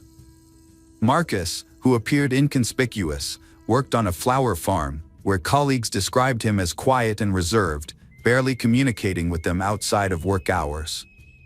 Marcus Stanford appeared without a lawyer during the trial and, with a strong Dutch accent, told the judge he had never been to Leeton and saw no reason to go there. Despite his testimony, he was taken to Sydney the following morning under police escort, where he was taken into custody. The search for Stephanie finally ended. Following Vincent's confession, police discovered her body in a national park 60 miles from Leon's secondary school. Detailed investigations revealed that Stephanie had been brutally beaten in the head a total of 40 times, resulting in her death. Her body was then dumped and burned. Photos found on Vincent's phone were confirmed to be of Stephanie, leaving no doubt as to his guilt. Both Vincent and his brother, Marcus, were subsequently brought to trial.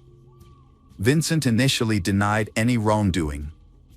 However, based on the evidence presented by the police, it was decided that the case could lead to a conviction. Vincent was deemed a dangerous serial killer. He appeared to lack emotion and empathy, was cruel and indifferent, often laughing and not taking the situation seriously. A deeper look into Vincent Stanford's past revealed a number of disturbing facts. Born in Australia, Vincent moved to the Netherlands with his family when he was 3 years old before eventually returning to New South Wales. As a child, Vincent had disturbing thoughts. At age 7, he fantasized about murder. By age 12, he had nearly strangled a teacher, leading his classmates to label him a psychopath. Due to his violent and disobedient behavior issues, Vincent was sent to a reform school. He later expressed feelings of being unable to fit in with society and was later admitted to a psychiatric facility, where he was diagnosed with autism and oppositional defiant disorder. Vincent was rejected by both the university and the army after his release, so he worked a variety of jobs until he landed a job as a janitor at Leon Junior High School. His initial 5-week contract was later extended, allowing him to continue working at the school. During his time there, Vincent would often sneak into the girls' restroom during lunch breaks to secretly observe the students. An investigation of Vincent's phone revealed that he had been stalking several girls at the school, as well as 2 women who worked at nearby stores, before finally killing Stephanie. Police discovered a large collection of photos, nearly 2,000, of a young girl on his phone, along with diary entries documenting his obsession with the girl. In these diary entries, Vincent detailed his attempts to follow the girl home, recording her departures and even speculating about whether anyone else was with her. One diary entry stated, "She was home alone at 3:40 p.m., plenty of time to kidnap her." It appears that Vincent initially targeted the young girl, but once she left town, he shifted his focus to Stephanie, who worked at the school and was ultimately his victim. After a thorough search of Vincent's car, police found evidence of Stephanie's DNA on MDF boards. Inside Vincent's house, they discovered Stephanie's blood on several items, a knife, several condom packs, and her bra.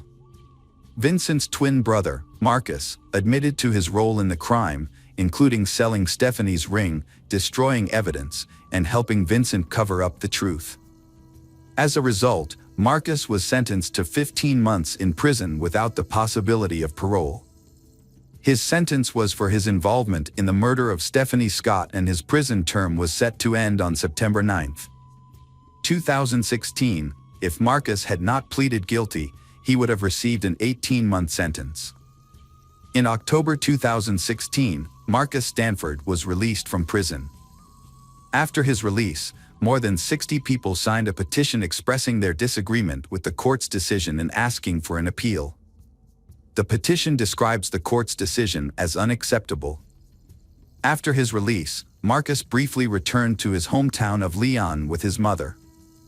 However, people in his hometown made it clear that he was not welcome, forcing him to leave again. His current whereabouts are unknown. Since his release, Marcus has publicly apologized for his actions and promised not to cause any more trouble. He has admitted that his past behavior was foolish and has expressed remorse for the harm he has caused. Marcus has also stated that he has no intention of contacting his brother Vincent and does not want to reconcile with him. Steve, the twins' father, he is shocked, scared, and does not want to talk to or see Vincent. Steve admits that he does not understand why Vincent committed these crimes. Vincent Stanford was sentenced to life in prison for murder and 15 years for sexual violence, both sentences effective April 8, 2015. Stephanie's mother, Marilyn, expressed her grief, saying that Vincent could not cope with his own life, so he took her daughter's life. Marilyn believed that this deprived Stephanie of the chance to have a happy future. Although the family did not know the full extent of Stephanie's pain, they knew that she had suffered unbearable pain. Therefore, the family wanted to stay away from the public to mourn their daughter and overcome the pain. In the future, Stephanie's family members have decided not to participate in interviews or television shows or answer questions. However, they have planned a final celebration. The day after the trial, Stephanie's family planned a gathering to remember her life on what would have been her 28th birthday, a birthday they would celebrate for the second time without her. They held a 3 p.m. tea party with peppermint cookies, which Stephanie's mother invited everyone to attend. In addition, the family is campaigning for stricter background checks and assessments for school staff in the hope of preventing incidents like the one that affected Stephanie and reducing the risk to students. After Stephanie's tragic death, the family suffered another tragic loss when her father, Robert, died in an accident involving a falling tree. He was buried near his daughter. Her boyfriend, Aaron, in an attempt to escape the painful memories of New South Wales, moved to Europe. However, he eventually found love again and became engaged to a woman named Samantha 5 years after Stephanie's death. Welcome back, mystery lovers. Today's case is going to keep you on the edge of your seat. The case of Michelle Leng. In 2018, 20-year-old Michelle Leng departed from a major airport in northern Sichuan province, China, during a heavy rainstorm. She tearfully bid farewell to her mother, who had become her closest confidant since her father's passing in 2008. Michelle embarked on her journey to Australia, a country she had long dreamed of studying in since childhood. After an 11-hour flight, Michelle arrived in Sydney. Although it was her first time traveling such a great distance alone, her determination to pursue her dream helped her overcome any challenges she faced. Upon landing, she was greeted by her aunt and her cousin, who was just 2 years younger than Michelle. She lived happily with her 48-year-old aunt, her aunt's young husband Derek Barrett, and her cousin in their house. Michelle had her own room where she spent most of her free time reading and drawing, which were her favorite hobbies. Michelle was a bright and ambitious student who pursued economics and hospitality management at the University of Technology in Sydney. She was outgoing, adaptable, and easily made new friends. Like many young women her age, Michelle enjoyed sharing her social life on social media, posting pictures of herself enjoying cocktails with friends and engaging in adventurous activities. Michelle had a passion for exploration and was always ready for new experiences. She frequently traveled around New South Wales on day trips and even ventured as far as Hobart for vacations. Her adventurous spirit was evident in her recent social media posts, which included videos from West Head Lookout near Sydney Harbour, photos from Resolute Beach in Ku-ring-gai Chase National Park north of the city, and images from Berry Beach on the south coast. On June 13, 2013, Michelle went to Snapper Point where she bravely took a photo of herself on the edge of a cliff. She then shared this ominous photo on her Instagram account. Michelle was excelling in her studies, making new friends, and had found a part-time job. Eager to organize her personal life, she regularly communicated with men on dating sites and went on trial dates.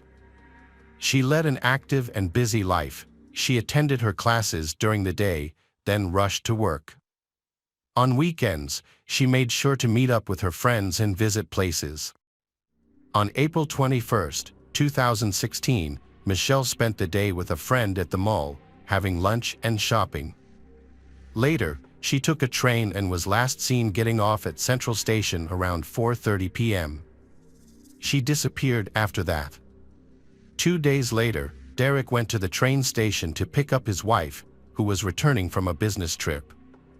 Derek's aunt asked him about Michelle, and he informed her that he hadn't seen Michelle in 2 days. Derek, who had been jobless for a while, had a habit of staying up late on his computer and sleeping until the afternoon. Although it was possible he hadn't seen Michelle, the situation was concerning because no one had heard from her since April 22, and her phone was turned off. Michelle's aunt grew increasingly worried after calling all of Michelle's friends and acquaintances. Upon inspecting Michelle's room, everything appeared to be in its usual perfect order. After examining Michelle's laptop, the family concluded that she hadn't returned from her date, and they feared something might have happened to her. Michelle's disappearance was particularly alarming because she typically maintained daily contact with friends and family members living in China and Australia. On the day following Michelle's disappearance, her aunt and uncle Derek reported her missing to the police and informed the Chinese embassy. On April 24, 2016, tourists discovered a woman's body in a plastic bag at Snapper Point. While Michelle's relatives in both China and Australia were searching for her, local news channels reported the discovery of the unidentified body. When a sketch of the victim was released, it became clear that the body was Michelle's. Police took 3 days to officially identify her using the sketch. Subsequently, Michelle's case was officially classified as a missing person, and an investigation began. After interviewing close relatives who lived with Michelle, the initial theory was that she had been attacked by a stranger she had planned to meet that day. Security cameras recorded her movements on the day of her disappearance. In the footage and during a short train ride, Michelle was alone. According to her friends, she had no plans to meet anyone that day and was in a hurry to get home. The analysis of her social media accounts and correspondence did not confirm the existence of a young man she might have arranged to meet. Thus, the theory about a mysterious stranger who could have committed the crime was not confirmed. The autopsy confirmed that Michelle's body had multiple injuries, indicating she likely tried to defend herself from her attacker, suffering several stab wounds. Police Chief Inspector Gary Jubin stated that the evidence suggests Michelle was brutally assaulted before her death. She was last seen on her way home and didn't deviate to any other location, which raises questions about who could have attacked her so violently.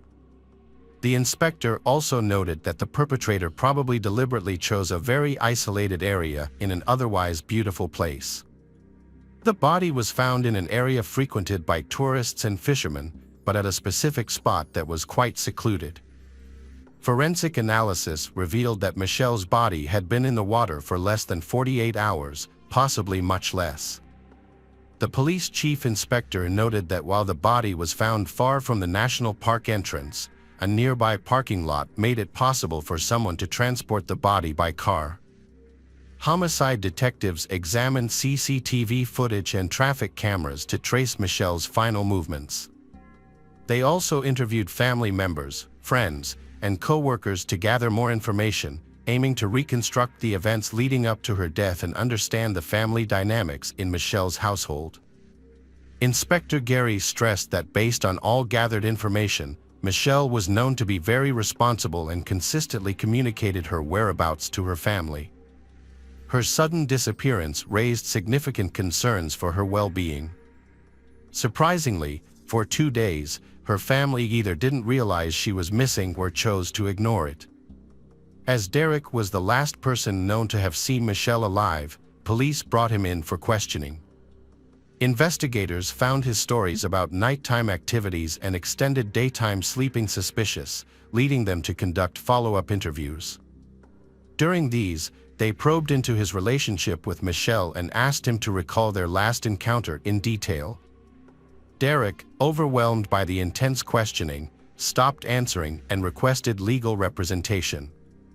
His unusual behavior raised suspicions, leading to his arrest as a suspect. The arrest was explained by 2 key pieces of evidence. First, investigators discovered that Derek's cell phone signal placed him in the vicinity where Michelle's body was found on April 24. Second, police obtained surveillance footage from a nearby parking lot, showing a car matching Derek's vehicle in the early morning hours of that same day. These findings strongly suggested Derek's presence at the crime scene, leaving little doubt about his involvement. Derek denied the accusations and claimed that his presence in the parking lot was a mere coincidence, insisting that the car wasn't his. However, the surveillance footage was clear enough to prove he was there. The police charged him for the death of 25-year-old Michelle, whose naked body with multiple stab wounds was found in a blowhole on the central coast of New South Wales. The news of Derek's arrest and the charges against him shocked Michelle's entire family. The police spoke with Michelle's mother, who was devastated by her daughter's death and rushed to Sydney to see the place where her only daughter's dreams and life came to an end. She still couldn't come to terms with her passing. Derek Barrett, a 27-year-old man married to Michelle's aunt, was charged with the murder of the 25-year-old student. Police released CCTV footage showing Michelle's final movements on April 21 in Sydney's Central Business District. The video captured her shopping at Pitt Street Mall and then taking a train from St James Station to Casula in Sydney's southwest. Investigators believe Michelle returned to her family home in Casula that afternoon, where she lived with her uncle, aunt, and cousin. It is presumed that she was murdered in her home. CCTV footage reportedly showed a vehicle entering Lake Munmora National Park around 7 a.m. on April 24. Police believe Michelle's body was in this vehicle. Although Derek was arrested and charged initially, the investigation continued. As more information about Michelle's final moments came to light, additional charges were filed against Derek. These included 5 counts of indecent assault, 2 counts of installing a filming device, and murder. The investigation also uncovered that the suspect had an inappropriate sexual interest in his wife's young niece. Analysis of Derek's cell phone revealed crucial evidence. Deleted files were recovered that demonstrated his involvement in Michelle's death and his unhealthy obsession with her.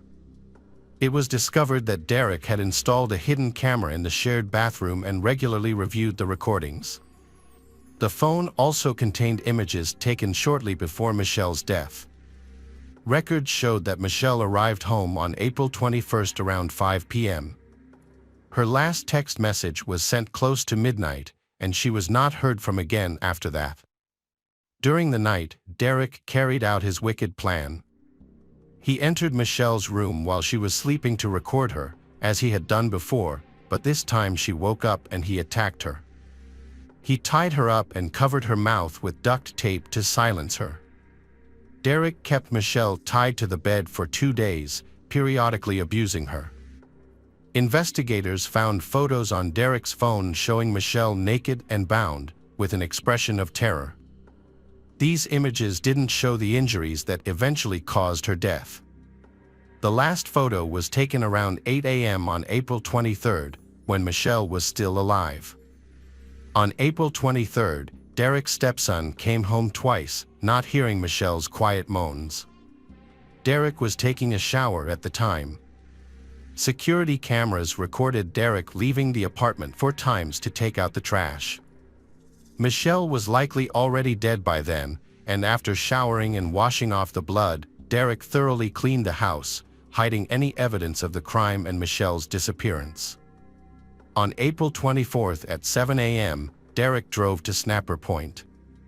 On the way, he stopped at a gas station where he bought drinks and filled up his car. He was captured there by security cameras. Upon arriving at Snapper Point around 9 a.m., he disposed of Michelle's body and took some photographs of the area. Afterwards, Derek visited his parents, who didn't notice anything unusual in his behavior. He then returned home to wait for his wife's return. With complete calmness, he reported several times that he hadn't seen Michelle and that she hadn't come home. Cynically, he accompanied his wife to the police station to file a missing person report. The Derek judicial hearing was held on June 29, 2016. Bill Whitby, Derek's lawyer, informed the local Bowood court that his client pleaded not guilty and was as shocked and grief-stricken by Michelle's death as the rest of the family. Michelle's friends and family filled the courtroom, but Derek didn't need to be present. He later appeared via video conference. A day before the hearing, the accused had stated that he didn't remember much about the hours leading up to Michelle's murder due to his use of illegal drugs. He also informed the court that he only had vague memories of the 2-hour trip to Snapper Point, where he threw Michelle's body off the cliff. Before the court hearing, Derek underwent a psychological evaluation. However, forensic psychologist Dr. Richard challenged Derek's claims of memory loss. Dr. Richard testified that Derek was mentally fit to receive the full sentence for his actions. He explained that the drugs Derek had been taking were not known to cause memory loss. Dr. Richard argued that all of Derek's actions, from the murder to the disposal of the body, were deliberate and purposeful. He also reported that Derek's IQ, concentration, and memory were within normal ranges. Furthermore, Dr. Richard dismissed Derek's claims of memory loss, stating that the high number of stab wounds suggested sadistic tendencies rather than emotional outbursts or memory lapses. This expert testimony significantly undermined Derek's defense. The psychologist also rejected Derek's claim that he had no sexual attraction towards the victim. Derek tied up, gagged, and stabbed the young girl 30 times, but he claimed to have no memory of these acts. Dr. Richard also told the court that the accused was faking amnesia to lessen his responsibility for the crime, after claiming not to remember the period during which he had apprehended and killed Michelle. During the trial, Derek tried to explain his crime by claiming to be addicted to illegal drugs. However, this claim was also questioned by the doctor. Richard pointed out that Derek's statement was contradictory, as it was obvious that Derek had gained weight during this period. Judge Wilson stated that in his 30 years as a criminal defense lawyer, he had never seen an obese person addicted to substances. During a court hearing in Sydney, Derek's demeanor exhibited characteristics often associated with psychopathy. His crime was not attributed to intoxication, poor decision-making, or a history of abuse. At a retrial in August, Derek admitted to murdering and kidnapping Michelle, as well as secretly entering her room on 2 occasions while she slept to make videos. He also confessed to taking 19 explicit photographs of Michelle shortly before her death. Derek claimed he had no recollection of the 48-hour period surrounding the murder, including cleaning the crime scene and disposing of the body, due to being under the influence of illegal substances. He stated that his only memories were of an argument, blood in the bathroom, and his niece's terrified face as she screamed at him. Judge Wilson dismissed Derek's claims of memory loss and lack of remorse as insincere. The Michelle family comforted each other while Derek tearfully insisted he deserved to live and expressed regret for his actions. Judge Wilson described the crime as depraved and brutal, carried out by a trusted relative. As the judge recounted Derek's fantasies and actions, he stared at the floor, no longer reveling in the attention. It was clear his attempts to deceive had failed. Despite claiming drug-induced memory lapses, the events were likely vivid in his mind. Throughout the court proceedings, Derek remained stoic, repeatedly uttering his victim's name. In his statement to the court, Chief Inspector Gary Jubilant from the NSW Police Homicide Unit described the crime as horrific and senseless. He expressed satisfaction that justice was served but emphasized that there was no happiness in such a case. Judge Wilson handed down a sentence of 34 years and 6 months to 28-year-old Derek Barrett, with a maximum term of 46 years. Barrett will be eligible for parole in 2050. He remained emotionless as the sentence was delivered. Michelle Lynn's mother expressed her gratitude to both the Australian and Chinese communities for their support during this difficult time of grief. She specifically acknowledged the efforts of the NSW police, particularly Detective Inspector Gary Jubilant from the Homicide Squad, for their work in investigating her daughter's death. To assist with funeral expenses and provide financial support for Mrs. Leng when she returns to China, a fund has been established. Michelle's tragic story took an unexpected turn 4 years after her death. During a routine visit to her elderly mother, a woman made a shocking discovery. She found her mother holding an unfamiliar USB drive in the kitchen. Curious about its contents, the daughter plugged the device into her computer. To her horror, she found it contained disturbing videos and photos of a sexual nature. Alarmed, she immediately contacted the police. Upon investigation, authorities discovered that the USB drive held 9 video files totaling over an hour in length, as well as 13 photo files. These files documented the abuse Michelle endured shortly before her murder on April 23, 2016, providing crucial evidence in the case. The woman had no apparent connection to Derek and lived about 6 kilometers from his former home. The origin of the USB device and how it ended up in the woman's family home is unknown. The police were able to link the photos found on the USB to those Derek had deleted from his phone before his arrest, in an attempt to hide his crimes. In 2020, Derek was charged with several sexual offenses after videos of him abusing Michelle were discovered on the USB device in November 2019. However, the police and prosecutors admitted they had hit a dead end regarding the discovery of the device, which led to the new charges. The prosecutor Hugh Baker informed the court that the elderly woman with dementia was confined to her home and only went out to the yard. There's no explanation for how the USB ended up in the woman's possession at the residence in Strathfield, Hugh told the court.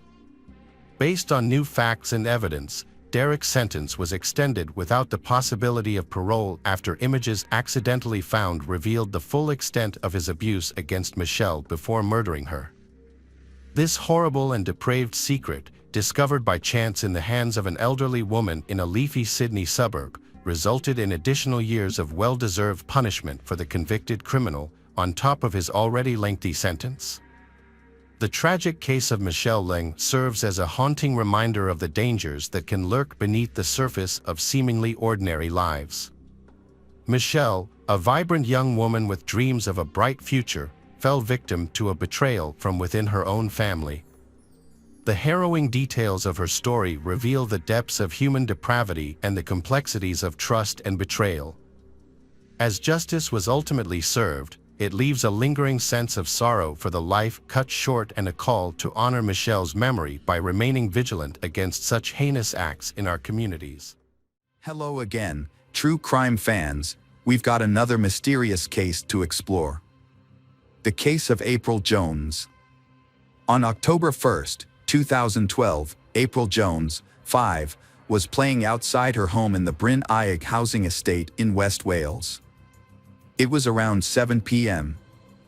Normally, April's parents wouldn't let her play outside so late, but she had received excellent grades the day before, so they gave her more time to play. April played outside with her friends for about 20 minutes before heading home. However, she did not return home at 7 p.m., as scheduled. Her parents last saw her riding her bike and immediately began searching for her. They soon found her 7-year-old friend not far away, but April was nowhere to be found. April's friend told them that April had gotten into a car with a man wearing a green jacket, with blue eyes, brown hair, and a beard. A key detail was revealed by the young child, who showed intelligence beyond her years. She reported that April had gotten into the car on the driver's side. However, as the steering wheel is usually on the right in British cars, this would suggest that the car in question had a left-hand drive. Despite the time of night, the police were quick, arriving on the scene just 8 minutes after the 999 call was made. As search teams gathered, police interviewed anyone who knew April to gather information about her disappearance and to see if anything unusual had happened in the days leading up to her disappearance. They tried to piece together the events surrounding her disappearance. The family could not think of any information that would assist the police in their search. April had attended swimming lessons earlier that day and was allowed to play outside with friends when she returned home. However, April had only been missing for a short time, but it was late fall and it would soon be dark, making it very difficult to find her. News of the incident spread quickly through the neighborhood through word of mouth and social media. Hundreds of locals rushed out of their homes to help in any way they could. Despite their good intentions, this actually made the police's job more difficult. While they were grateful for the community's support, they still had to go door to door to find out if anyone had seen April or who might have kidnapped her. The problem was, with so many people out trying to help, most of the houses were empty, making it difficult for the police to gather information and conduct their investigation. The story quickly gained widespread national attention and attracted television crews and reporters from across the country to the small town. Police provided a 10:30 update to the public and media, expressing concern that they had still not found any evidence or leads of April. Police urged anyone who may have seen or known anything about April's disappearance to come forward immediately. April Jones was born on April 4, 2007. Despite a happy childhood, April faced a number of health problems in her early years due to being born 7 weeks premature.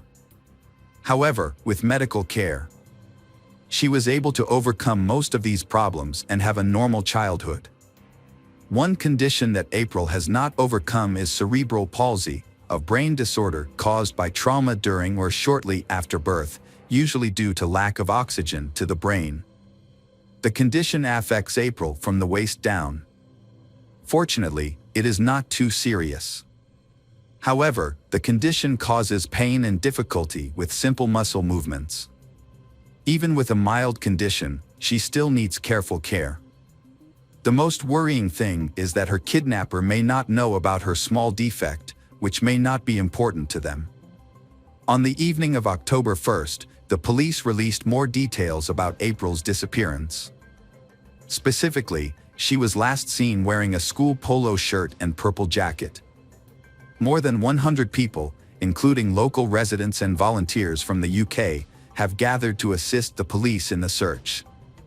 Locals who are familiar with the area may be very helpful in locating her. Others have traveled from South Wales to assist, showing their desire to help find April. The search area near the town was vast and dangerous, spanning 60 square kilometers of mountains, waterfalls, gorges, dense forests and uneven terrain. Severe weather conditions, including heavy rain and overcast skies, made the search even more difficult. To ensure their safety, police carefully organized volunteers into several search teams. For 8 hours, teams braved the weather and traversed the difficult Welsh countryside to find April. The outpouring of support from the volunteers was a testament to the compassion of the community and brought some comfort to April's family as they anxiously waited by the phone for news. Police initially banned the family from participating in the search, fearing they would be fined. As the situation became more desperate, with April still missing, the police issued a child rescue alert on October 2, 2012. This alert allowed the police to share vital details about April and her abductor with all UK police agencies. As a result, the entire nation learned of the case for the first time. 14 hours after April went missing, the media put enormous pressure on the police. They also raised questions about the police's handling of the investigation. It could be argued that the criticism of the police was unfair. Despite the harsh weather conditions, the police quickly organized search parties and searched for April throughout the night. Considering the circumstances, it is unlikely that they could have done more that night. After Inspector Andy John took over the investigation, he provided the public and the media with regular updates. He also erected barricades and directed officers to set up checkpoints. During the investigation, posters with April's picture were distributed in the hope that someone would come forward with information. Police received numerous reports from local residents and people in the surrounding areas. In reviewing these reports, one name was mentioned repeatedly: Mark Bridger. Several witnesses identified a local man named Mark as a potential suspect. He was known to drive a Land Rover, had blue eyes, and a short beard. He was also notably left-hand drive. Several witnesses reported seeing Mark or his vehicle in the area at the time of April's disappearance. Police tracked down Mark's last known address and made numerous attempts to contact him, but neither he nor April were found there. Mark notably had no criminal record. Although some residents claimed to have seen Mark during the first night search for April, it was difficult to confirm due to the large number of volunteers involved. Currently, the police are focused on locating him. Helicopters circled the area as police conducted a thorough search of all possible locations where he could have been. They learned that Mark had recently moved into a new house called Mount Pleasant. There was no sign of life to the police when they arrived. The house did not have any cars. They entered the house and called April's name, but she did not respond. At that time, it was unclear whether Mark had been hiding from the police. However, at 4:30 a.m., they issued a statement announcing his arrest. A police plane spotted him walking with his dog along a country road, not far from April's family home. He appeared to have tried to change his appearance by cutting his hair and shaving his beard. The helicopter guided the police patrol car to his location. When the police stopped him, the officers asked him his name, and he answered truthfully, without hesitation. They then asked, "Where is she?" Mark responded by explaining what had happened, saying, "It was an accident. I accidentally hit her with my car, and I don't know where she is." They then took him to the nearest police station in Aberystwyth. Meanwhile, in April's hometown, an extensive search operation was underway. Police units, K9 search teams, volunteers, and mountain rescuers scoured the Welsh countryside, searching every area thoroughly. Despite their tireless efforts and determination, April remained missing. Along with a hardworking, determined team of emergency services, hundreds of volunteers from across the country stayed up all night, slept for a few hours, and then resumed the search. The police received a huge response to their appeal for help, with over 600 people offering their support and suggesting potential search locations. This allowed the police to deploy a large team of volunteers who, with their local knowledge, were able to meticulously search over 20 separate areas. While the public can sometimes inadvertently hinder an investigation, local expertise is essential in remote locations like this, and the police need all the support they can get. At this point, the police have arrested Mark Bridger and are questioning him. During questioning, Mark admitted that he had been drinking and was in the area at the time of the incident. He saw two girls riding bicycles and remembered a dark-haired girl passing behind him. Mark admitted that he hit April with his car while he was intoxicated. Mark claimed that he never meant to hurt April, although he admitted that he knew he had made a mistake. According to him, he put her in his car because he believed she needed immediate hospital care. But when Mark saw, her lips turned purple. He realized that his actions had led to April's death. Mark even claimed to be friends with her parents. Although he was initially cooperative, his memory suddenly began to fail. He could not remember anything about what he had done to April's body. Although the police attempted to question him, Mark insisted that he had amnesia and could not provide any further information. The police intensified the interrogation and pressured Mark. It was clear that he was not being truthful. As a result, the police began to doubt whether April was really dead. The police decided to have Mark recount the events that happened the previous Tuesday, the day he was arrested. And they planned to use this opportunity to extract more information from him. When questioned, Mark said that after getting out of the car, he saw April underneath, which made him think that he had run over her. Little. However, the police received information from a 7-year-old child who was with April. She said that April was fine and had voluntarily gotten into Mark's car. April even smiled. This information contradicted his testimony. Mark changed his tone, saying that he did not know that the police had a young witness who had witnessed the entire incident. However, this witness's testimony contradicted Mark's account, making him clearly upset. Despite his emotional state, Mark continued to stand his ground against various interrogation techniques. His testimony remained the same, and nothing changed. The police consulted Dr. Joe Sullivan, a leading expert on body language and criminal behavior. To gain a deeper understanding of the suspect and create an accurate psychological profile, Dr. Joe not only observed Mark's interviews but also visited his home. This thorough examination revealed surprising insights. Mark had an arsenal of knives, handcuffs, and handguns in his home, some hidden and others openly displayed. Dr. Joe described Mark as a daydreamer with a distorted view of reality, imagining himself as a Rambo-like character. This meant that he had difficulty separating his daydreams from the real world. However, Mark disagreed with Dr. Joe's assessment. Mark would not change his story now. Their only chance was for forensic experts to thoroughly search Mark's home. The search found small traces of blood in the bathroom, possibly from Mark bleeding while shaving. Police sent blood samples to the lab for analysis, a process that could take up to 24 hours to get results. Dr. Joe informed the police of his assessment of Mark. He was unlikely to feel empathy or guilt for his actions. He would therefore not respond to appeals to conscience or feel remorse. Therefore, the police should not expect Mark to show remorse, sympathy, or guilt when answering their questions. The police took Dr. Joe's advice to heart. After the police discovered sensitive and disturbing images of children on his laptop, Mark was immediately arrested. As a result, Mark began to suspect that the police knew more than they were letting on.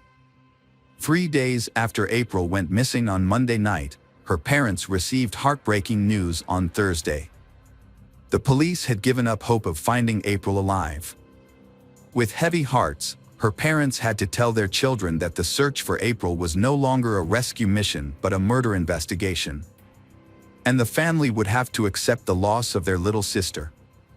Meanwhile, the police had instructed the volunteers who had been searching for April to return home and let the professionals handle the situation. This decision was met with strong opposition from the volunteers who did not want to give up. Hundreds of volunteers, exhausted and frustrated, left the search site after finding nothing. On the 4th day of April's disappearance, police search teams combed the area for clues. According to forensic investigators, there was no evidence that Mark had killed April. And, importantly, there was not a shred of evidence that Mark's story was true. An examination of Mark's Land Rover revealed no signs of damage, no blood, no hair, and no skin. There was no evidence of injury to April.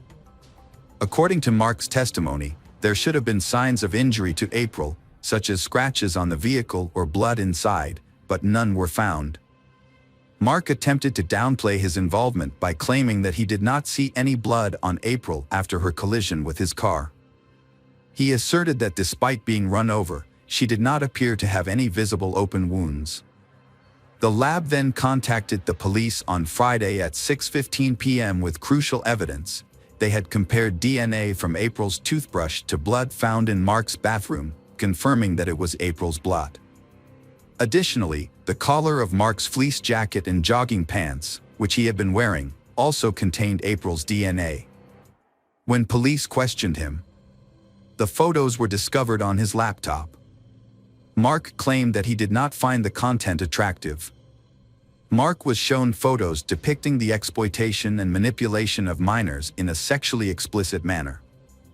When confronted with his internet search history, Mark denied looking for illegal sites for personal gratification. By Saturday, Mark had been detained for 3.5 days. Police had a total of 96 hours to question him. As the time limit for questioning him was running out, the case was transferred to the Crown Prosecution Service, which will decide whether to proceed with prosecution. Police questioned Mark several times about the disturbing images found on his laptop. As the investigation continued, they struggled to find new ways to persuade him to reveal the truth. When asked if he wanted children, Mark replied that he did not want to be a father. The police then asked, "Did you masturbate to these pictures?" Mark denied it. Mark initially remained calm, but his demeanor began to collapse as the conversation progressed. He flew into a rage and began swearing, clearly upset that someone had suggested he was a pedophile. The case was then referred to the Crown Prosecution Service for further action. The Crown Prosecution Service eventually allowed the police to charge Mark Bridger with the abduction and murder of April Jones, just over an hour after Mark's final interview. When the charges were read to him, Mark showed no emotion or remorse. Over the next 2 weeks, forensic investigators searched Mark's home and found traces of blood that belonged to April. The fireplace was also searched, where a number of badly decomposed bones were discovered. However, due to their poor condition, it was not possible to determine for certain whether the bones belonged to April. A jury found Mark Bridger, 47, guilty on May 30, 2013, for the kidnapping and murder of April Jones. Sentenced Mark Bridger to life in prison without parole. After the trial, April Jones' body was never found. Although 17 bone fragments were discovered in Mark's home, none of them could be positively identified as April's. April Jones' death has left a permanent void in her family's hearts that will never be filled. While her family and friends are working to rebuild their lives, the pain of their loss will continue. A funeral was held in April's hometown on April 26, 2013. Welcome back, detectives. Let's dive into another horrible case. The case of Zoe Hastings. Zoe Hastings was born on November 21, 1996 in Kansas, the oldest of 5 siblings, including 3 sisters and a brother. Zoe helped her parents take care of her younger siblings, willing to cancel any plans if her parents needed help. Her parents were very religious, so the family spent a lot of time at church. At some point, Zoe's family moved to Dallas, where she attended a high school specializing in the arts and creativity. This environment nurtured her passion for painting and encouraged her to participate in school theater productions. Outside of school, Zoe continued to pursue her creativity by working at a local art studio in Dallas. She also worked as a lifeguard at a community pool during the summer months. After graduating from high school, Zoe had the opportunity to attend some of the country's top universities. Instead, she decided to postpone her studies and focus on her church. In October 2015, at the age of 18, Zoe was preparing to go on a church mission trip and was looking forward to it. On Sunday, October 11th, she planned to attend a service where they would discuss the details of the trip. Zoe took the family car, promised her parents she would be home for dinner, and left home around 4:40 p.m. The church was only a few miles away, and her parents expected her to return around 6:30 p.m. However, as time passed and Zoe did not return home for dinner, her family began to worry. This was out of character for her, and they had not been able to reach her via text or phone call. They tried to contact her friends and family members, thinking she might have stopped by to visit, but no one had seen her. As their concern turned to alarm, her parents called the church, hoping to find an explanation for her absence. Instead, they were shocked to learn that Zoe had not attended the service. Her parents grew even more concerned and decided to contact the police. They called 911.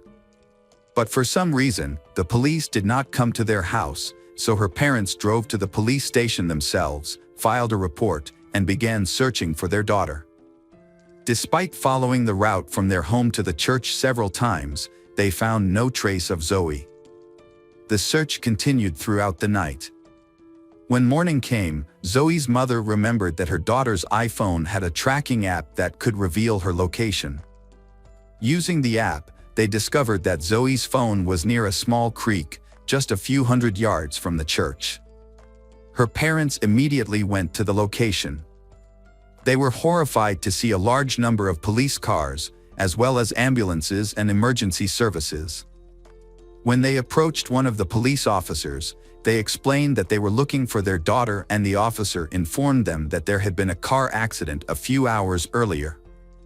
Police told her parents that a dog walker called the police after being alerted to the accident by a passerby. The passerby told the dog walker that there was an injured woman near the creek. The dog walker then ran to the scene, found the woman lying in a pool of blood, and called 911. The officer quickly identified the deceased as Zoe Hastings. They immediately realized that she had not died in an accident. It was clear from the first glance that she had been the victim of a murder. Zoe's body was found a few hundred yards from the partially submerged minivan in the creek. A significant amount of blood was found near her body, along with multiple cuts to her neck. Her skirt had been pulled up and her underwear pulled down, suggesting that the killer may have also sexually assaulted her. Zoe's parents attempted to approach their daughter but were stopped by police. After investigating, the police discovered some important evidence. Notably, all the doors of the minivan, except for the driver's side door, were locked. This detail suggests that the perpetrator may have driven or approached Zoe directly at the scene. A bloody knife, believed to be the murder weapon, was found by the police near the creek, near an embankment under the bridge. Zoe's smartphone provided important information that helped the police reconstruct the sequence of events. GPS data showed that she arrived at the creek at 5:01 p.m., just 20 minutes after leaving her home. It appears that she was killed shortly after arriving. In addition, the police also discovered that after leaving her home, Zoe made one stop. She went to a DVD rental service near the local Walgreens to return a movie. While forensic experts were examining the body, police decided to look for potential witnesses who were in or near the store at the same time as Zoe. After interviewing several people, they found two potential witnesses. One was Lester Clark, who worked at a nearby tattoo parlor. He had come into the store around 4:45 p.m. to buy cigarettes and saw a woman near the DVD rental area. He then saw her walk back to the parking lot and try to get into a white pickup truck. A man approached her, stopped her from opening the door, said something, and then the two got into the truck and drove away. When the police showed Lester a photo of Zoe, he said the woman looked similar.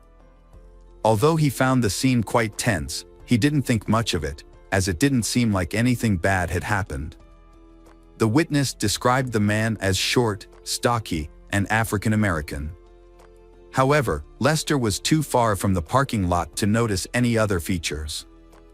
Later, as it got dark, he saw the man walking toward the store alone. A second witness, Gary Whitman, a homeless man, reported a similar incident.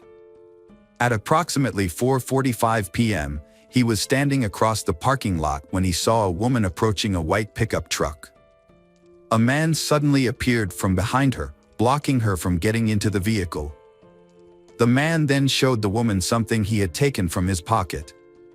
The woman then got into the car and moved into the passenger seat, while the man got into the driver's seat and drove away.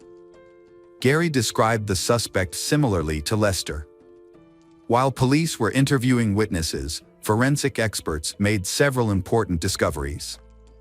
A forensic pathologist examined the victim and found a small amount of male DNA, not enough for a full DNA analysis. This finding supported the theory that the perpetrator had sexually assaulted Zoe before killing her. A separate examination of Zoe's car did not find anyone else's fingerprints on the door or steering wheel. This was surprising, as witness testimony suggested that the suspect may have driven the victim out of the store's parking lot in her small car. However, police believe that the killer wiped the steering wheel and door handles after the crime to remove any evidence. Several hairs were found on Zoe's body, but they were too small for experts to extract a complete DNA sample. However, a breakthrough came when they tested a knife found near the crime scene. A DNA sample was found on the knife and uploaded to the FBI database, resulting in a match. The DNA belonged to Antonio Cochran, 34, a man with a lengthy criminal record that began as a teenager, including arrests for burglary, assault, and home invasion. In 2014, Antonio had a history of being suspected of multiple crimes. One notable case involved his girlfriend's 17-year-old daughter, who accused him of sexual assault. She reported that Antonio offered to drive her, but instead of taking her to her destination, he drove her to a remote wooded area. There, he threatened to kill her if she tried to escape and then attacked her. After his arrest, Antonio claimed that the encounter was consensual. The case went to trial, where the prosecution failed to present enough evidence to prove Antonio's guilt, resulting in a not guilty verdict. Police identified Antonio as the prime suspect after finding his DNA on the knife and arrested him. During questioning, Antonio repeatedly denied any involvement in the murder.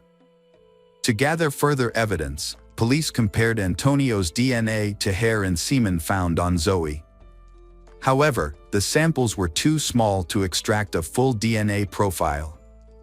Police analyzed Antonio's smartphone and discovered a series of text messages that revealed his unstable mental state on the day of the murder. At 1:48 a.m. the day before Zoe died, Antonio texted a friend who lived with him, saying he was moving out and would never see her again. Later that day, at 2:07 p.m., he texted his ex-girlfriend to say that his stepmother had died. He mentioned that she had died right in front of him and that he was having a hard time coming to terms with the loss. In the following hours, Antonio sent 2 text messages to another woman, saying that he had spent the night drinking, driving around the city and crying. These were his last text messages before Zoe died. That evening, at 9:30 p.m., Antonio texted his friend again, expressing his confusion about what to do with his life and lamenting that things had gotten worse. The next day, Antonio sent another text to his ex-girlfriend, saying that his life was over and that she would soon find out why. A check of Antonio's browser search history showed that he had visited local news websites more than 30 times before his arrest, often checking the crime section. Notably, 5 of these visits were to read articles specifically about Zoe's case. Data from Antonio's smartphone provided another lead for police. Experts retrieved GPS data from his phone and discovered that at 4:34 p.m., his phone connected to a cell tower that covered the area of a store. This coincided with the time Zoe was there, but this data wasn't considered strong evidence as it only indicated that his phone was within a few miles of the tower. The police discovered that Antonio had started working at a grocery store just 3 days before the incident. However, he had not shown up for work on Monday, the day after the murder, without providing any explanation. Despite the long list of circumstantial evidence against Antonio, the only strong evidence was his DNA on the handle of the knife. However, such evidence is usually not enough to convict because simply holding the knife does not prove murder. For example, he could have used the knife in other situations and someone else could have used it to commit the crime. But the police could not find any other evidence, so they decided to proceed and take the case to court. The prosecution presented an account of the events that took place that day. According to their account, when Zoe returned to her car in the parking lot, Antonio approached her, pulled out a knife, and threatened her to get in the car. He then took control of the car and drove away. The prosecution's case also included text messages that Antonio had sent before the murder, which showed that he was distraught due to the death of his stepmother. According to police, Antonio had been drinking heavily when he decided to kidnap and attack Zoe. He chose Zoe only because she was in the parking lot at the time. Antonio drove to a secluded creek surrounded by trees, where he forced Zoe out of the car, attacked her, and stabbed her 6 times in the neck. He then tried to drive into the creek to hide the evidence. But it was only partially submerged. Antonio wiped the steering wheel and door handles to remove fingerprints before fleeing the scene. According to the first witness, a man resembling Antonio was seen walking back to the store's parking lot that evening. However, the defense argued that most of the evidence did not directly link Antonio to the crime. For example, a hair and semen analysis only showed that Antonio could not be ruled out as the source, but did not confirm his involvement. The defense also argued that the DNA on the knife did not necessarily mean that Antonio was involved in the murder. They suggested that Antonio could have come into contact with the knife in another situation, such as when he worked at a movie theater and had to collect items left by customers. Furthermore, if someone else had used the knife from the movie theater to kill someone, it would have been difficult for them to avoid getting Antonio's DNA off the handle. The defense questioned the credibility of Gary, a homeless man who was the second witness, because he had an active arrest warrant for violating the terms of his parole.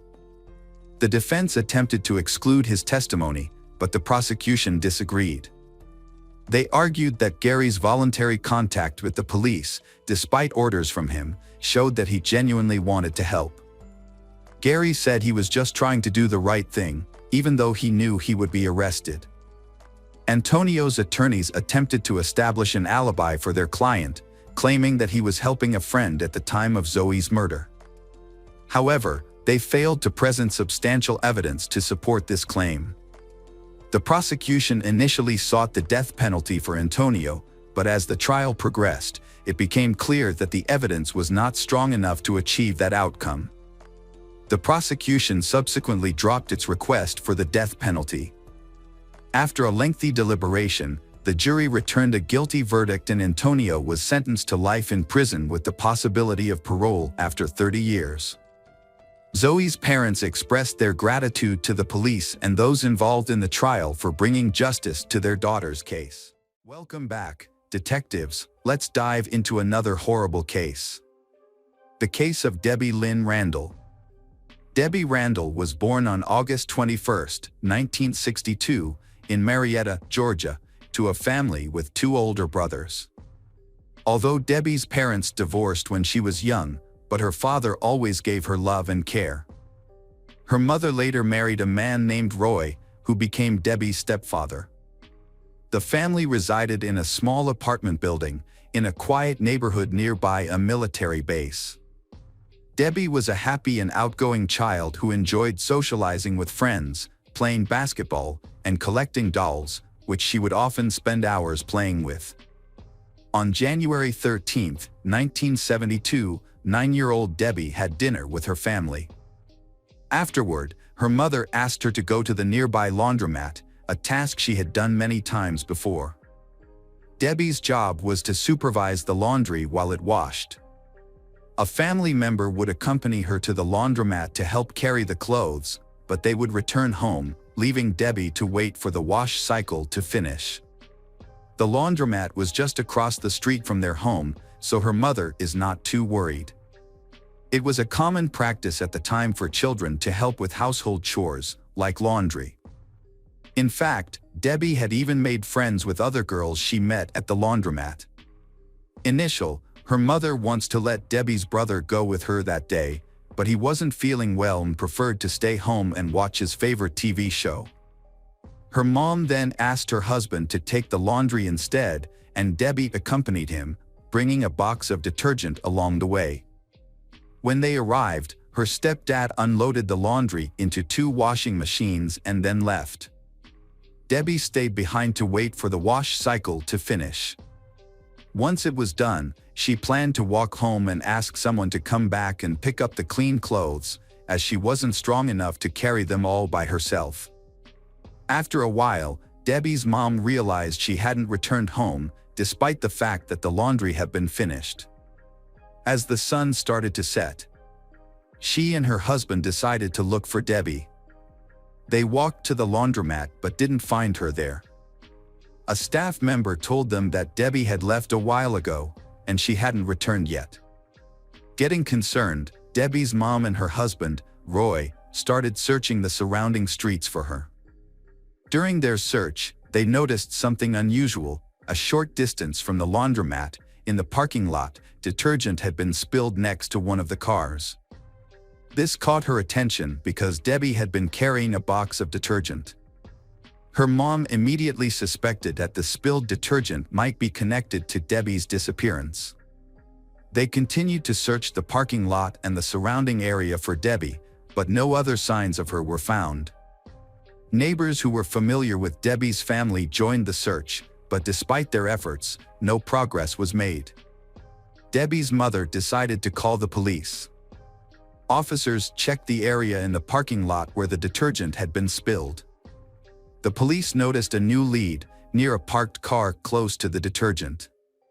Multiple clear fingerprints were visible on the car door, just inches away from the spilled detergent. What caught their attention was that the fingerprints looked fresh, and they were located very low to the door handle, which raised suspicions. The police suspected that an unknown person may have taken Debbie and touched the car in the process, leaving the fingerprints behind. The police collected the fingerprints and handed them over to forensic experts for analysis. At the same time, the police began searching for the car's owner to determine whether the fingerprints belonged to them or an unknown person. The police began searching the streets for additional clues or witnesses. The laundromat employee reported that she had not noticed anything unusual. According to her, Debbie had been waiting for her laundry to finish and then left the building with a box of detergent, likely heading home to ask someone to pick up her clothes. However, it was not long before the police found their first key witness, whose statement would change the direction of the investigation. Sandra, a 12 years old, was walking to the laundromat with her friend to do some laundry. As they approached the laundromat, they witnessed a disturbing scene. A man grabbed a girl from the street and pulled her into his parked car near the laundromat.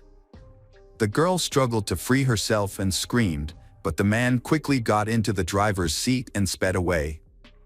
In the process, he almost hit Sandra and her friend. One of them shouted after the car as it drove off, but it was too late. At the time, Sandra didn't think much of the incident, assuming the man was the girl's father or a relative picking her up. She didn't report the incident to the police or tell any adults about what she had seen. A crucial witness came forward after learning about Debbie's abduction, providing investigators with vital information. The witness reported that the perpetrator's vehicle was a dark-colored pickup truck, possibly a 1957 model. She described the driver as a young white male with thick, dark hair, wearing a white t-shirt, jeans, and black work boots. Additionally, another girl who lived in the same building as Debbie shared her own observations from that evening. As she stood outside her apartment, a dark pickup truck drove by, initially her think it was her uncle behind the wheel. However, when the driver stopped in front of her and made eye contact, she realized it was not her uncle. A woman gave investigators a detailed description of a suspect, a white man in his 30s with medium-length dark hair. After gathering more information, they discovered another important witness who lived near the victim's house. The witness nearly collided with a dark pickup truck, possibly a Dodge, which was driving erratically. The driver, around 30 years old with dark hair, was recklessly maneuvering the vehicle. What caught the witness's attention was a girl inside the truck, desperately trying to escape while being restrained by the driver's one hand. The police distributed information about the suspect's vehicle to all patrol units and had police artists create a sketch based on the descriptions provided by the three witnesses. The search was divided into two main directions, with some officers searching for similar vehicles and verifying the owners, while others focused on locating Debbie. Each day, the search operation grew, with more volunteers and police officers from neighboring towns joining in.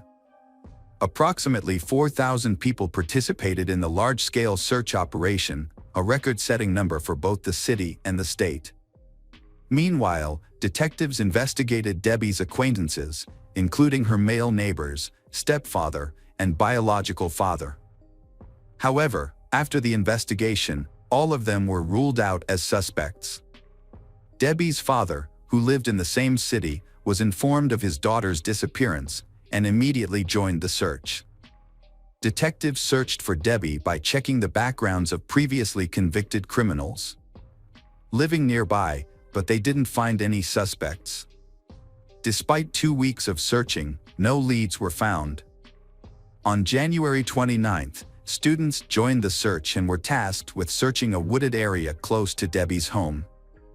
After nearly 5 hours of searching, one of the students found footprints leading off the trail and into the forest, indicating that something had been dragged.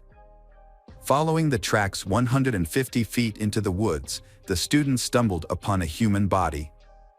They immediately contacted the officers, and they quickly confirmed that the body was Debbie Randall. She was wearing a lavender dress and a dark blue zip-up jacket with a hood, matching the description provided by her mother on the day she went missing. However, her new lavender shoes, a Christmas gift she had received just weeks earlier and was particularly fond of, were missing. She still had her socks on, but her shoes were nowhere to be found. Debbie's body was examined by medical experts, who concluded that she died from strangulation and had also been assaulted sex. A single dark hair was found on her body, which likely belonged to the killer. However, since DNA analysis was not available at that time, this evidence could not be further analyzed. The experts used a microscope to examine the hair and made a guess, based on their knowledge at the time, that it belonged to a man between 18 and 30 years old. Debbie's clothing was contaminated with dirt, which, in the absence of other leads, detectives decided to scrutinize more closely. They consulted a geologist, who worked with the forensic team to analyze the dirt. The results showed that some of the dirt was a specific type of clay, which was from a location less than 10 miles from the city. Further examination confirmed that this clay was the unique Northern Georgia clay.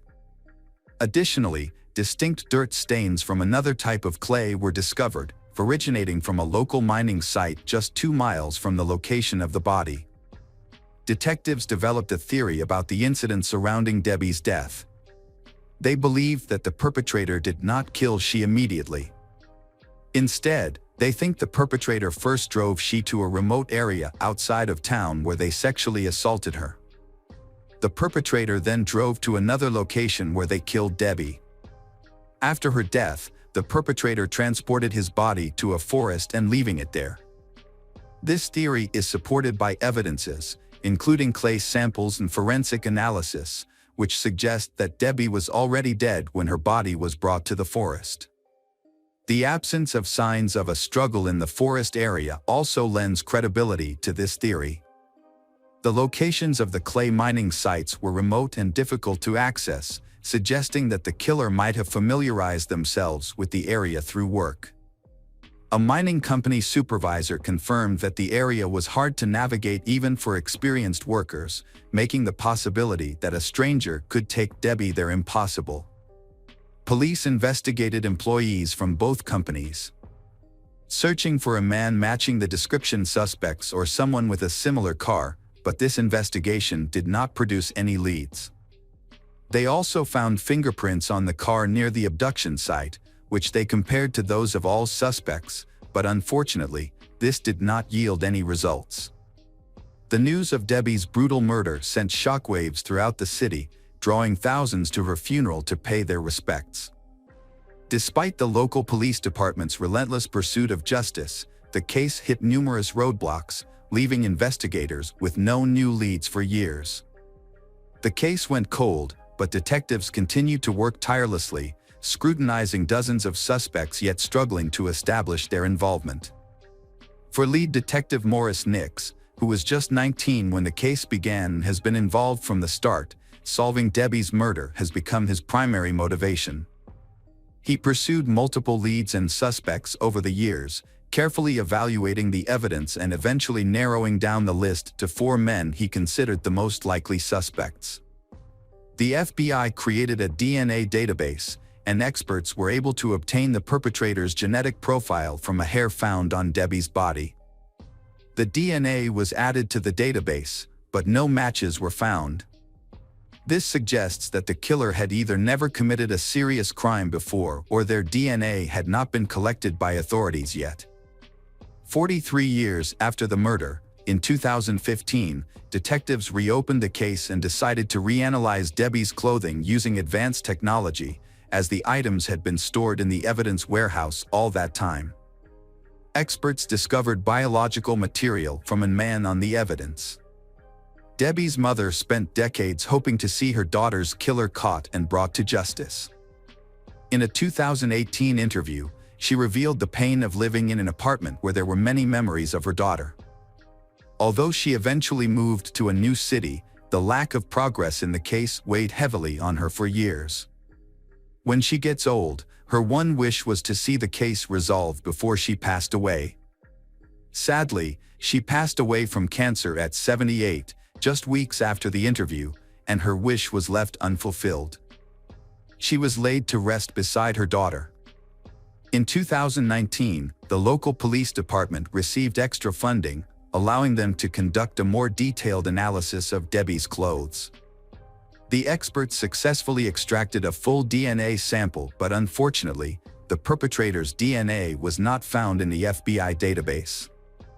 Debbie's father was also interviewed, sharing that he thought about Debbie every day over the decades. He held on to a box of her old photos, hoping to reunite with her in heaven. Sadly, he passed away in 2022, just after the interview. In 2022, detectives focused on the case, following their one lead, DNA. They contacted a Florida company that specialized in genetic genealogy, an innovative DNA analysis method. The police provided the company with all the biological samples they had collected over the years. Using these samples, experts created a DNA profile of the suspect and searched for his relatives in genetic databases. To identify the killer, investigators exhaustively examined thousands of using genetic genealogy, then they focused on one family in Marietta. In 2023, the family members willingly provided DNA samples, which helped investigators establish a familial connection to the killer. The results confirmed that the killer was a close relative of this family. After conducting a more thorough investigation, experts were able to identify one person, William Rose, could be the owner of the DNA sample. However, Rose had died in 1974, 2 years after the murder. Undeterred, detectives sought to finally resolve the case and obtained a warrant to exhume William's remains, enabling experts to collect a direct DNA sample. After 51 years, police finally discovered the identity of Debbie's killer. William Rose, who was 24 years old at the time, matched the DNA evidence and was revealed to be the perpetrator. Notably, William had never been a suspect in the investigation. Further research showed that his relatives lived in the same building as Debbie's family, and he often visited them. Investigators believe this frequent contact likely gave him multiple opportunities to see Debbie. On the evening of the murder, it's possible that William was heading to visit his relatives, and he encountered Debbie leaving the laundromat. According to witness testimonies, William pulled his vehicle into the parking lot between Debbie's house and the laundromat.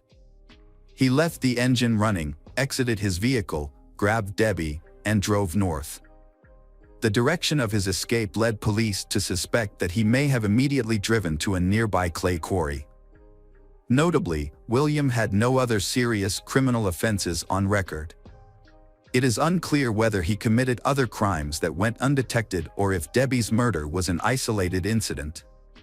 By the time the case was solved, the only living close relative of Debbie was her older brother, Melvin. He attended a press conference where the identification of the culprit was announced and expressed gratitude to everyone involved in solving his younger sister's case after more than 50 years.